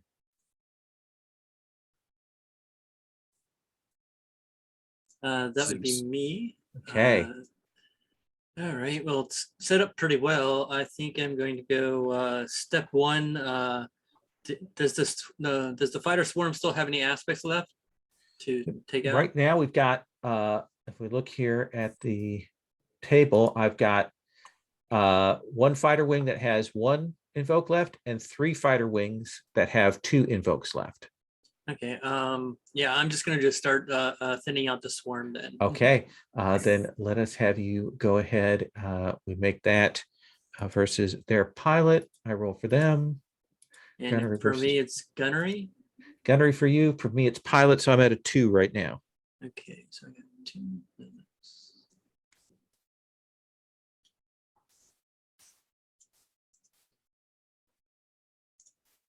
And I'm at 2 + 1, so I'm at 3. 3. So that will clear out the last of this one that just has a single invoke in it as you clear out some of those secondary fighters. And then I'm going to spend step 2 doing the same exact thing. You know, I'm just going to Absolutely going after him. Another piloting roll I make. Ooh, no. So I'm at a 4 right now. So, and I'm at -1. Okay. So you will attempt to do that, and luckily these are swarms, so they're not going to deal damage back to you. But essentially, you go in and try to clear out some more of them, and are unsuccessful. Which brings us, last but not least, to Katya. Having having sat back and watched everybody else do their fine flying, what is there left except to take the kill? And we set him up, you knock him down. Okay. So let's say group 1 that's right below you. Does that seem fair? Sure. Okay. So I assume a snapshot. Is that what makes the most sense? Or is Uh, it on a tail thing? I don't well, quite- if you I don't on quite the get tail, which is which. I don't quite get you when could you move, would want to like, do one than the other. so here's the thing: if you want to have a step 2 action, like repairing or thinning out the swarm or things like that, then you would just snapshot. But if you want to really go for it, take both your things and do an attack with a +2 bonus, then you do on the tail.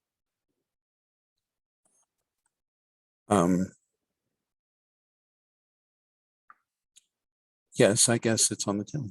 Okay. So you're going to make an attack versus their piloting. You roll your gunnery versus their piloting, and you get a +2 to your roll there. 5.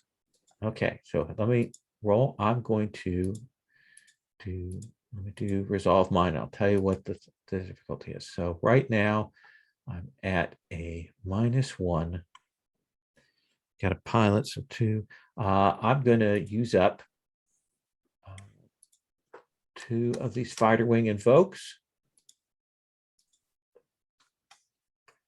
to get myself to a 5. I'm going to use the fact that they're following well-adjusted patterns. I'll take one of the milk run, and that they can't see very well. Okay. And I'll take one of the jammed signals, and I got a 9. Okay, so you're going to do 4 shifts worth of damage. But we also look at your ship, and we see that when you attack, your ship has weapon 1, I believe. Yes, that's right.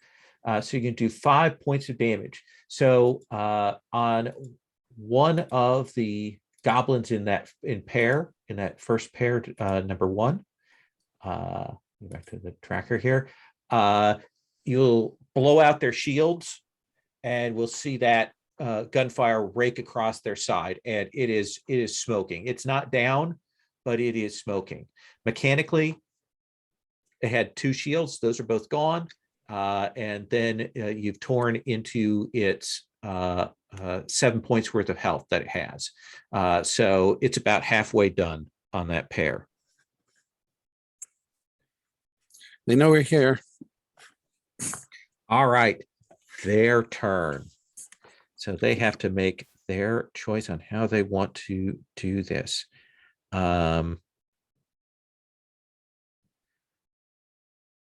I am going to, let's have, I think both of them realize that this is a bad situation for them. So let's go. I'm going to burn one of these fighter wings. And I'm going to start with this one. So copy, paste. So the one that you shot on, it did some damage to. Katya is going to make a desperate move and essentially spend a fate point to climb 2 slots. And then it's going to attack a ship at or below the new slot. It now has the aspect on it, easy target, because it did that desperately. So I'm going to make my gunnery attack on you.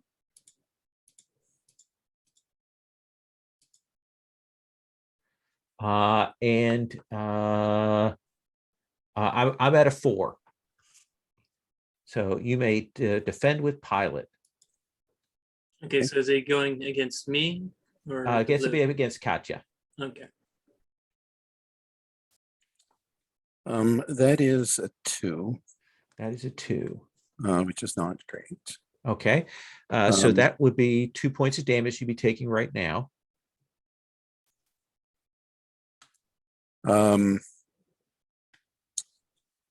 You could invoke one of your own aspects if there's been a fate point, or you could use one of the free aspects that's on the table.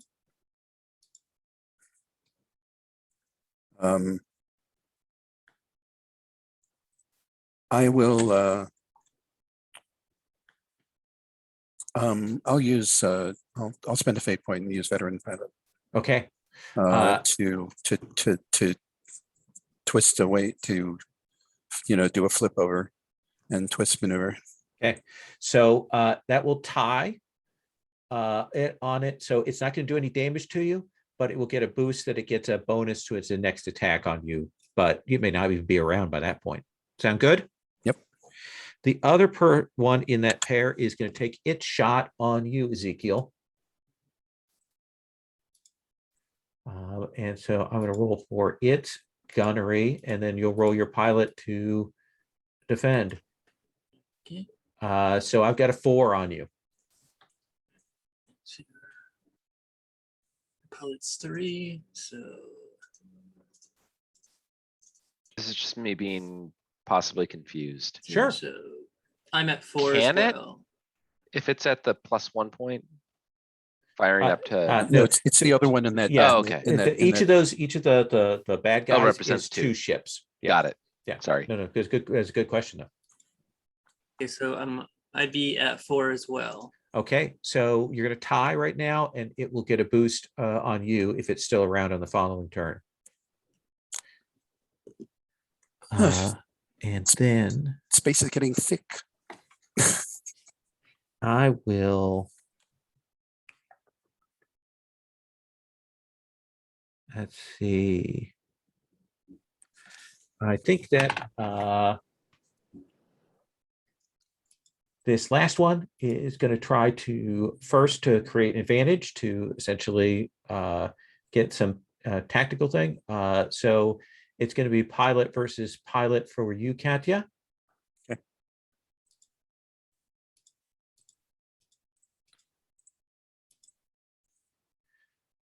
And I'm at a 3. And so am I. Okay, so it won't create an advantage.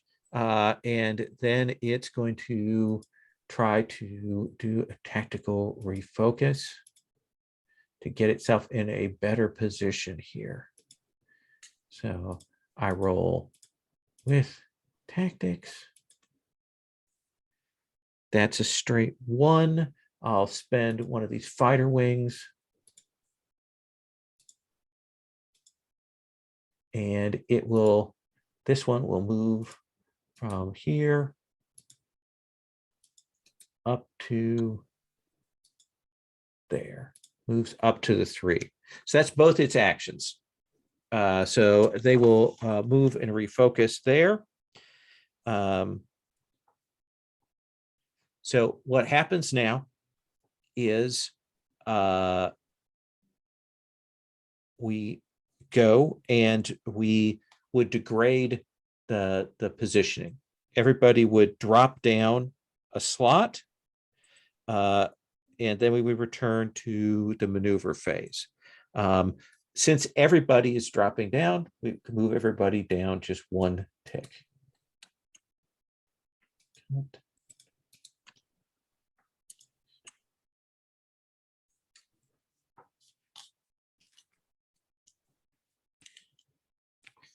There are some maneuvers and things that would allow you to stay in place, which is why that degradation would be important.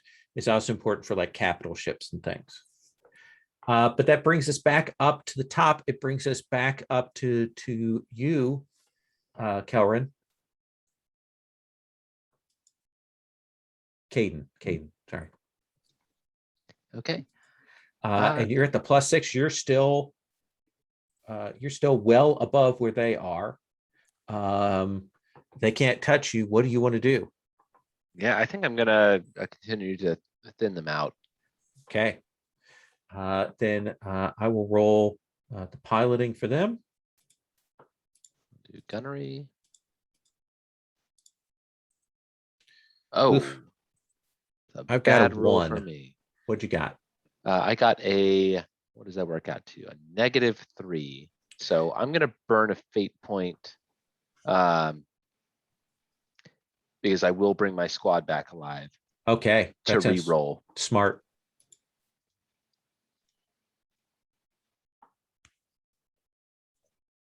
Okay, and that gives me a 3 instead. That gives you a 3 instead. So you will take another one. We've only got one of these fighter wing aspects. Yeah, can I burn divide and conquer to bump that up high enough to take out the other one? That'd be a separate action because they're separate entities. Okay. But you now have your second action. Okay. I think I'll try to set up another advantage for everybody. Okay. Call it tail between their legs is what I'm trying to put together. All But, right. we've got them on the run. That sounds smart. I've got a +3. Okay, let's see. I have a 6. 6. So you're gonna have 2 invokes, and what are you calling it? Tail between their legs.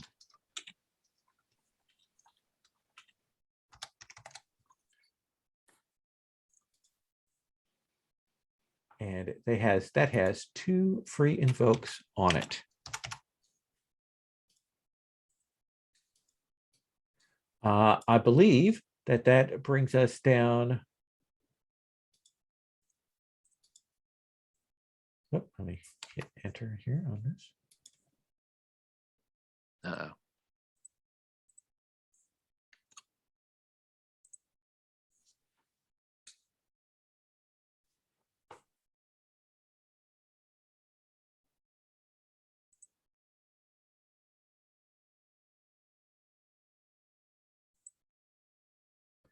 Have I frozen for people, or can you also hear me?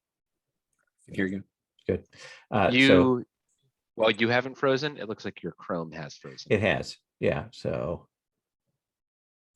let's see. There we go. Okay, you let me do this now, buddy. There we go. Look at that. So Elise, what is it that you want to do?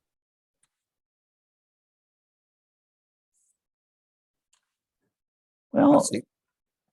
I'm thinking I want to create some more advantages. Okay. So first question, can I create an advantage using piloting? Sure. That's a typical thing for maneuvering, barrel rolling, all of that kind of stuff. Basically, what I want to do is I want to start flying in between them to draw their fire in such a way that they may wind up shooting each other. Okay. So a little bit of signal jamming and a little bit of cross pathing. Okay. So pilot versus pilot there. Yeah, I've so we've got done- a 3. Okay. Holy cow. Wow. So that's 4 on the dice plus 4 from piloting. That's an 8. An 8. So what do you want to call that? Can't touch this. Okay.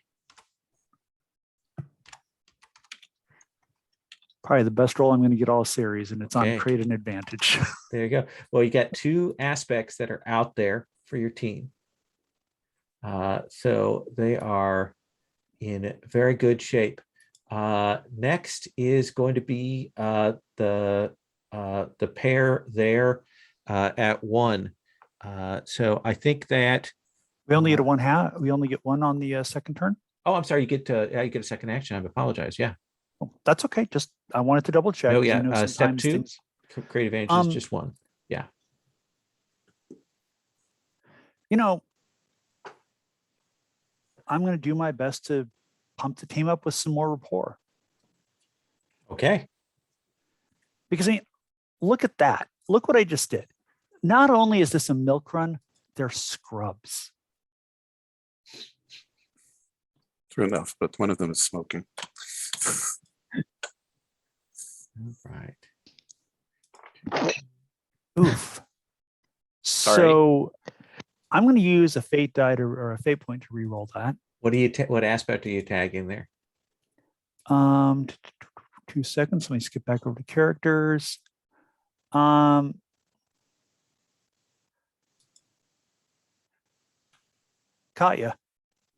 Okay. For, Katya is a role model. Katya would not tolerate that kind of. Not that she wouldn't tolerate that kind of a rookie mistake. Not at Oh this. yeah. No. Let's have you re-roll.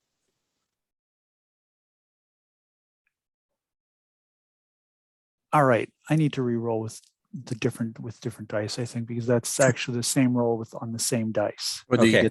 you get a free? Yeah, if Re-roll. it's exactly the same dice. Okay, that one was marginally better. Okay.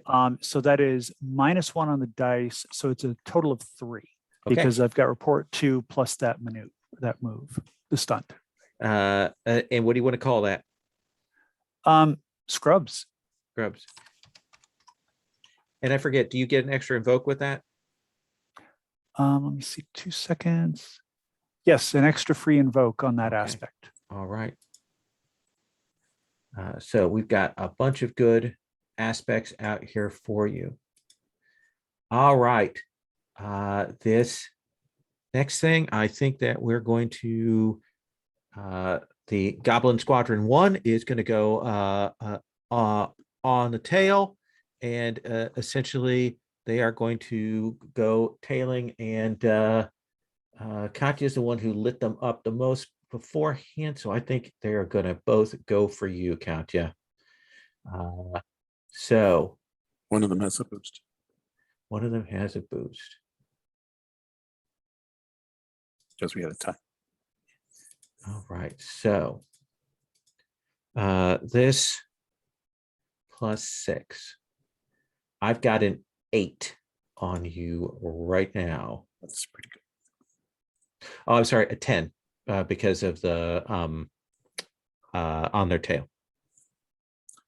Okay, so I have a 3 Okay, because I rolled flat. so you've got 7. You can use multiple invokes from the different aspects that are on the table to reduce that margin. And that's what I'm going to do. Okay, so tell me which ones you're going to use.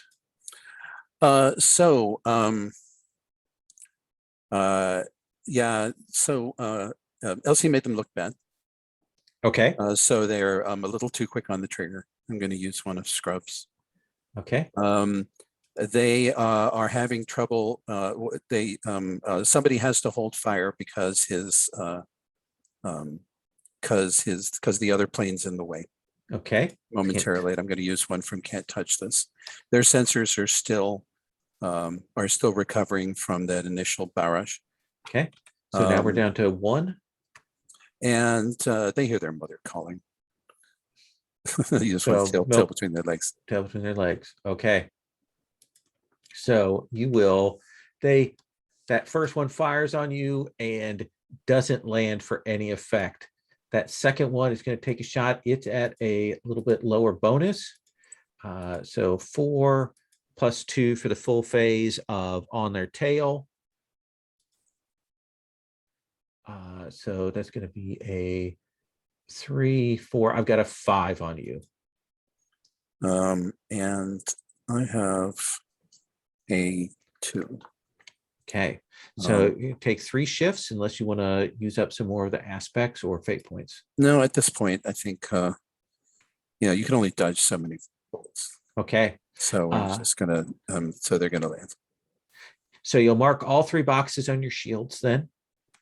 Essentially, as that first one comes in and you are using all your advantages, that second one kind of slides in and does that shot, takes out your shields. Next hits are going to start hitting superstructure. Katya, let's have you go next, and then Ezekiel, and then we'll have the goblin go.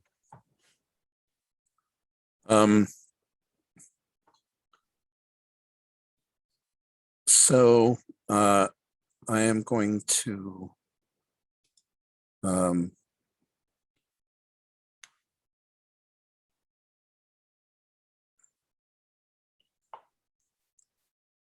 let's see, to climb out of this pit is basically a tactics move. So you can on step 2, it'd be your second step. You could Okay. refocus by rolling with tactics. Alternately, you could do a desperate attack in which you'd spend a fate point to climb 2 slots and then attack a ship at or below your new slot. I'm not going to do that. I'm going to take a snapshot. Okay. That's one of the fighters on my level. Okay. Since I've been pushed out of my attacking position. Absolutely. Yeah, and I'm going to basically hit missiles 3, 4, and 5 as I yank back hard on the control stick. Okay. So I've got a 3 for defense there. I have a 3 for attack. I am going to do I'll kill off Milk Run. Okay. To land. Excellent. So Shots on him, so that's so that'll be 2, so that'll take out their shields. it's 2 points normally. Sorry, 2 Yeah. points We have for your heavy- successes plus 1. So we actually we'll do 1 point of structural damage too. Yes. And then I'm going to try and pull out hard. Okay. To, make life a little more difficult on them.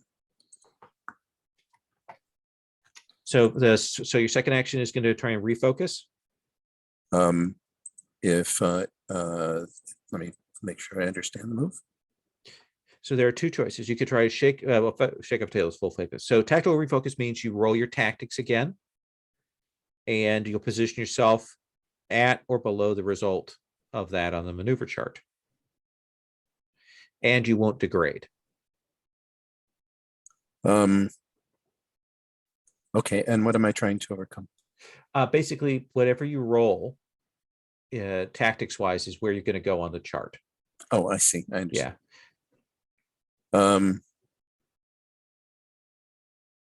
So on a final.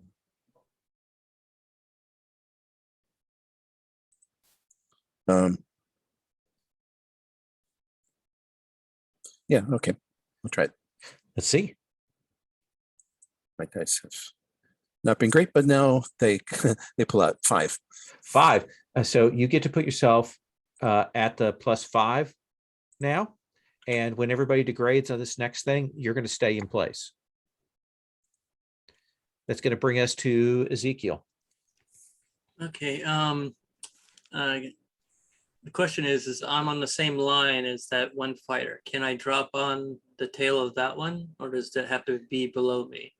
You have to be above to be on someone's tail. But you can still shoot at him. Yeah. And his shields are done.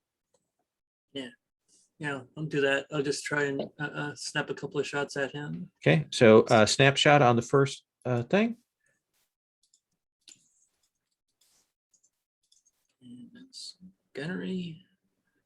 I've got a 2 for my defense. I've got a 6. Look at that roll. So right now 6 versus 2. you're doing, and you have weapon 1. So right now you're doing 5 points. If you do 1 more point, you'll take one of those 2 ships out. Okay, can I take off the jam signals? Take off one off the jam signals to represent that he didn't see me coming in on a blind spot. That one doesn't have any free invokes, but we do have one for Tail Between the Legs, Divide and Conquer, Can't Touch This, and Scrubs. Okay. Scrubs. I'll take one of the scrubs. Oh yeah. So you can use an invoke to add damage level. I'm just trying to understand. Well, basically what it is you add to your success roll, and because that determines your base damage, bumping that up Nice train. So it's not just succeed with style, but you can even go past that. Oh yeah, absolutely. Okay, thank you. Yeah. So yeah, of that pair, one of them will get lit up, and there's still one ship left in that pair, but one of them is down. Please note that you have killed the ship. Yep, 1 kill. And that was the first step. I had a question on the roller. Yeah. Because mine's still showing that like jam signals has 2 and stuff. Does that mean I just need to reload the screen? to Yeah, see hit if- refresh and it Yeah. should do okay for you. Okay.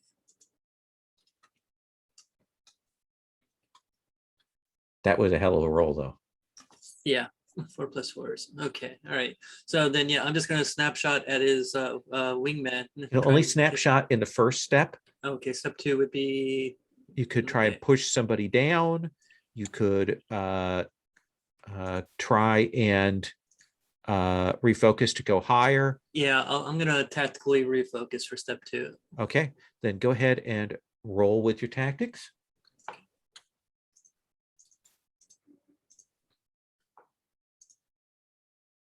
Okay, that's +2, so 6. Okay, so you can move yourself up to the 6 slot. Okay.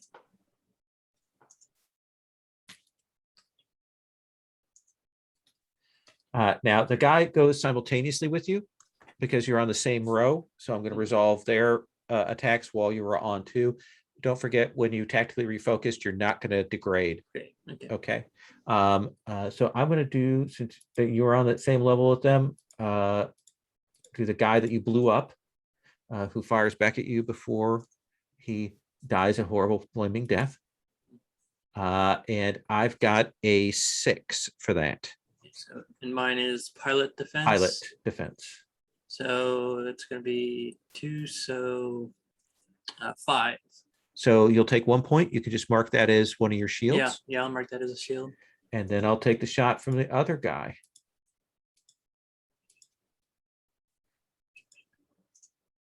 Who is, again, a 6. Okay, so and I rolled the same thing. Let's see here. Sorry, it's a lot of screens. Oh, yeah, no, I understand. Okay, and it's still another pilot roll, so let's see what comes up. It's going to be a 0, so I'll be at 3. So you take 3 points of damage unless you want to bump that up. I think I'll take the can't touch this. Okay. So you'll take 1 point of damage. Yeah, and that goes on shields again. Yep. Okay, that's good. Okay. And then his second action is he's going to try and refocus tactically, which will get that to that. We'll spend that last of that fighter wing. And he will go up to +3. Okay, so now that's the end of the round. Everybody that didn't do the maneuvering thing is going to degrade.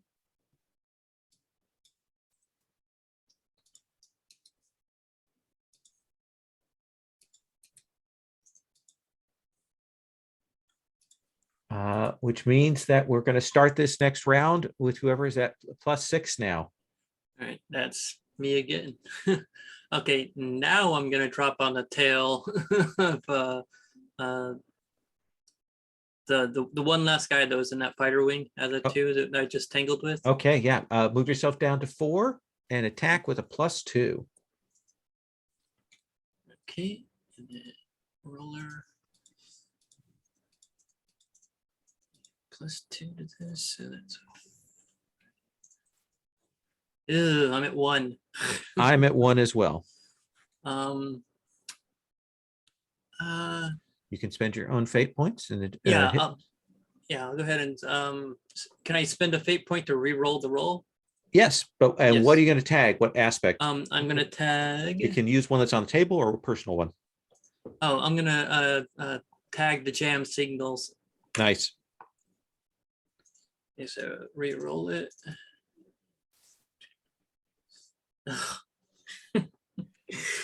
-2, so that puts me at 0 instead. Okay. Okay. So your total is 0, so you're gonna miss with that one. Yeah. So you'll. Oh wait, did you add the +2 for the on the tail? Oh no. So it'd be at 3. Okay, so you'll be 1 up. So you're actually going to do 2 points of damage and take out his shields. Okay. Okay. Which is going to bring us to who is blue? Me. Okay, Katya. So the I think I'll return the favor on number 2's there. So I'm going to drop Okay. down 1. All right. And he's what's the military phrase? Smoke them if you have them. Okay. So I have a 2 to defend. Don't forget to add your +2 from being on the tail. will do.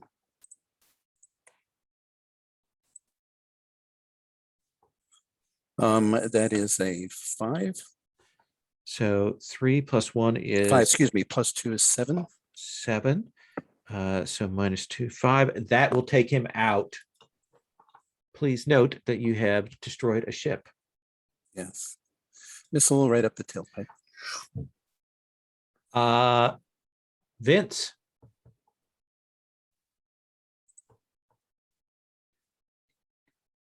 You are muted for some reason. How about now? You're fine now. Okay. Yeah, it's been a little fussy. I don't know why. Okay, so I'm gonna drop down tail that ship number 1 Okay, and try to get a hit off on him. perfect. Then roll with +2. We've still got some stuff on the Okay. table. Which one are you targeting? Okay, so I got +2 on that. So it's 5 total. That's with the +2 for tailing? Yeah. Okay, so I got a 3. So you're going to do 3 points of damage. Okay, I would love which to is- invoke an aspect if I, Well, actually, that'll take out the guy who only has a little bit left. oh, I'll take it. I took out a ship. Yeah. Go So me. you will blow him away. There's 1 ship left of that pair. He still has his shields up, and it is your go, Elise. Say, bring it on home, farm girl. All right, so dropping down takes up a full turn, correct? If you want to do the on their tail maneuver, you don't have to move because you're right above them. Okay. But it's a full turn, and you can attack with a +1, a +2 to your roll. All right. I think at this point, I want to get on his tail. Okay, So that's a +2, and then this uses gunnery, correct? absolutely.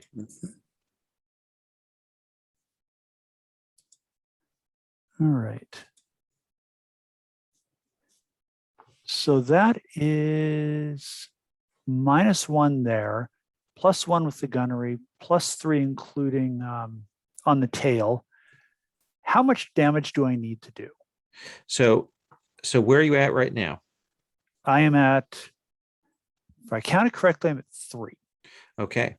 And I have a 3. So what you need to do is you need to do 6 points of damage. 6 points of damage. Okay. You've got 2 free invokes on the table. There's only 2 free invokes left, huh? Yeah. Do you have a fate point left? I do not have a fate point left. When did you use all your fate points? When I was creating advantages. There were good Alright. uses. All right.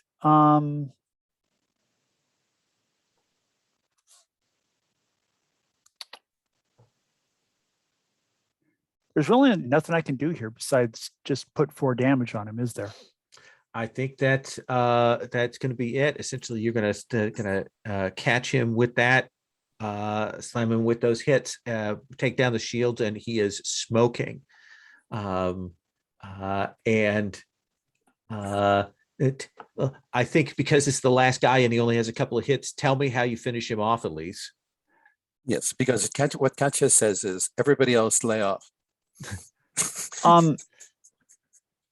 Just because this is who I am, I jammed their signals, so I'm sure that I can actually like get a signal to his ship and say, listen, punch out. There's no reason for you to die here. Just go. Yeah, and I think you'll see him essentially burn weapon fuel, drop that, and book it, smoking away. That like the last figure of this flight. It's just a bunch of debris hanging in space. I Well, have a quick question. Yeah. Elsie, were you on an open channel to the rest of us when you told an enemy fighter to punch out? I think it was well, That's a good question. I think, given Elsie's, I think my tech skills, I would have been able to punch through like ship to ship line because I already owned their signals. Oh yeah.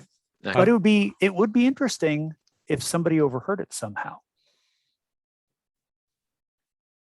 Let's consider that maybe someone has overheard it. We're going to take that up next time as our kind of like lead out with the return back, and maybe some consideration about why Elsie didn't like close the deal. Maybe someone knows that she told him to go. The others don't, just not that Elsie didn't make it. So we'll take up with that for next time. Does that sound cool? Fine by me. Okay. I would like to do a quick stars and wishes. If we can talk about that.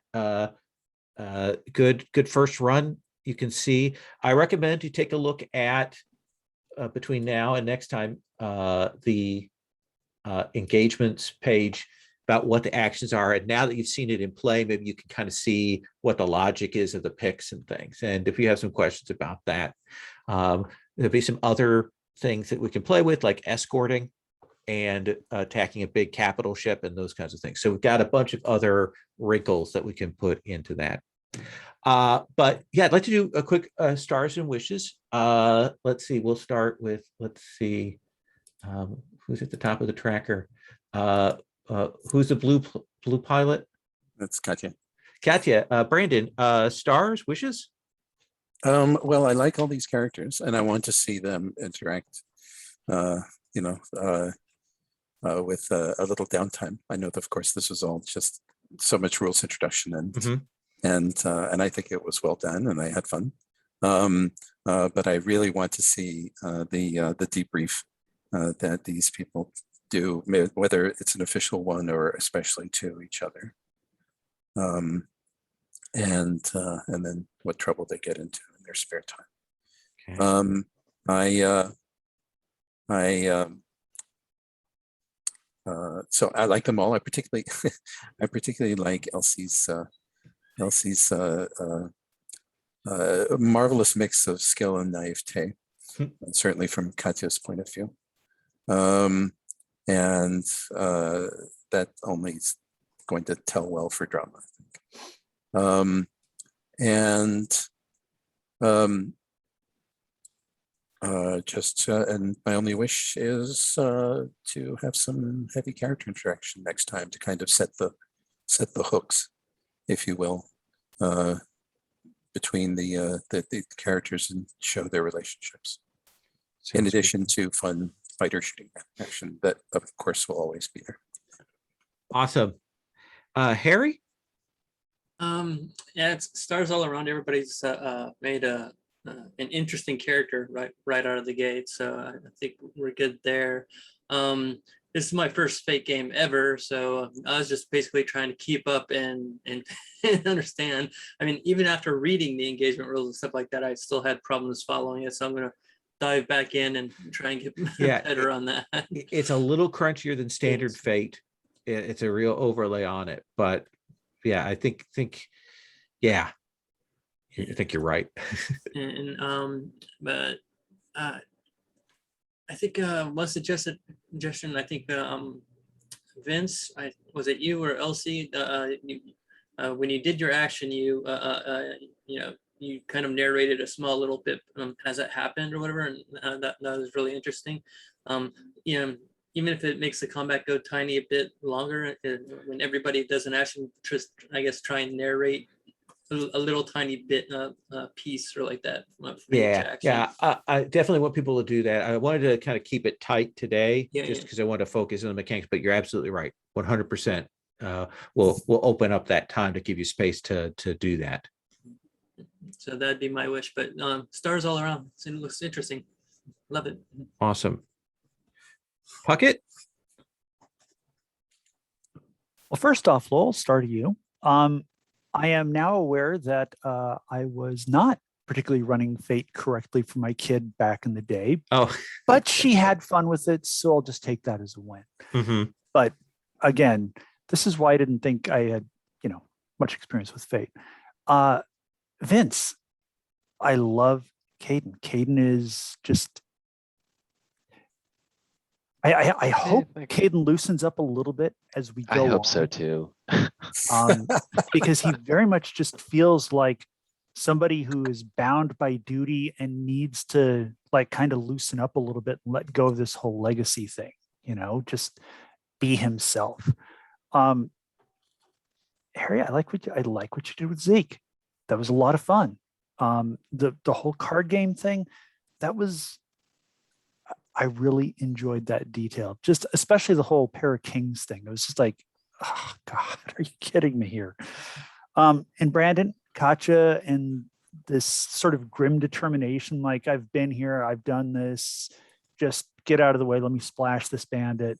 That's kind of what I expect from somebody who sounds like the flight leader, but still, Elsie's going to respect somebody like Katja a lot more than somebody like, say, Caden.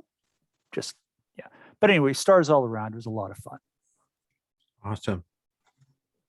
And last but not least, Vince. By Yeah, the way, thank you. also Vince, thank you for suggesting to people to do the fighter pilot background stuff. That was very, very. Yeah, I hadn't even I'm occurred to me, enjoying so that's great. Yeah, like stars to everybody. Lowell, I always enjoy getting to play in your games, and I feel like most of the Gauntlet games I get to play in lately are ones that you run. So that's always fun for me. I really love that like everybody's dived into a lot of like very iconic different tropes for starfighter pilots. Like Mhm. every one of these characters is a character that we've seen a million times, but I love the twist that everyone's building into them. And I'm really excited to see how those develop over time and change how characters that are rough around the edges thaw a little bit, and characters that are naive or jokers, find opportunities to get a bit more serious. I'm really excited for that as far as wishes go. Awesome. Yeah, I definitely want to have a real chance to play out the downtime thing. Even if it gets in a situation where we get playing and then, okay, maybe we don't get to a fight that session, I think it's better to have a good chance to do those and set up those things. Thank you all very much. This is a game with a little bit of tech that I'm still getting used to. And I will admit it took me like several read throughs to get it. And even today, when I was like going over the rules before I came, I was like, wait, swarms, what are swarms? And I had to like go back and I had to get what is that term? So it does take me a while to learn things. I appreciate you all coming along for the ride with me. I'm going to stop the recording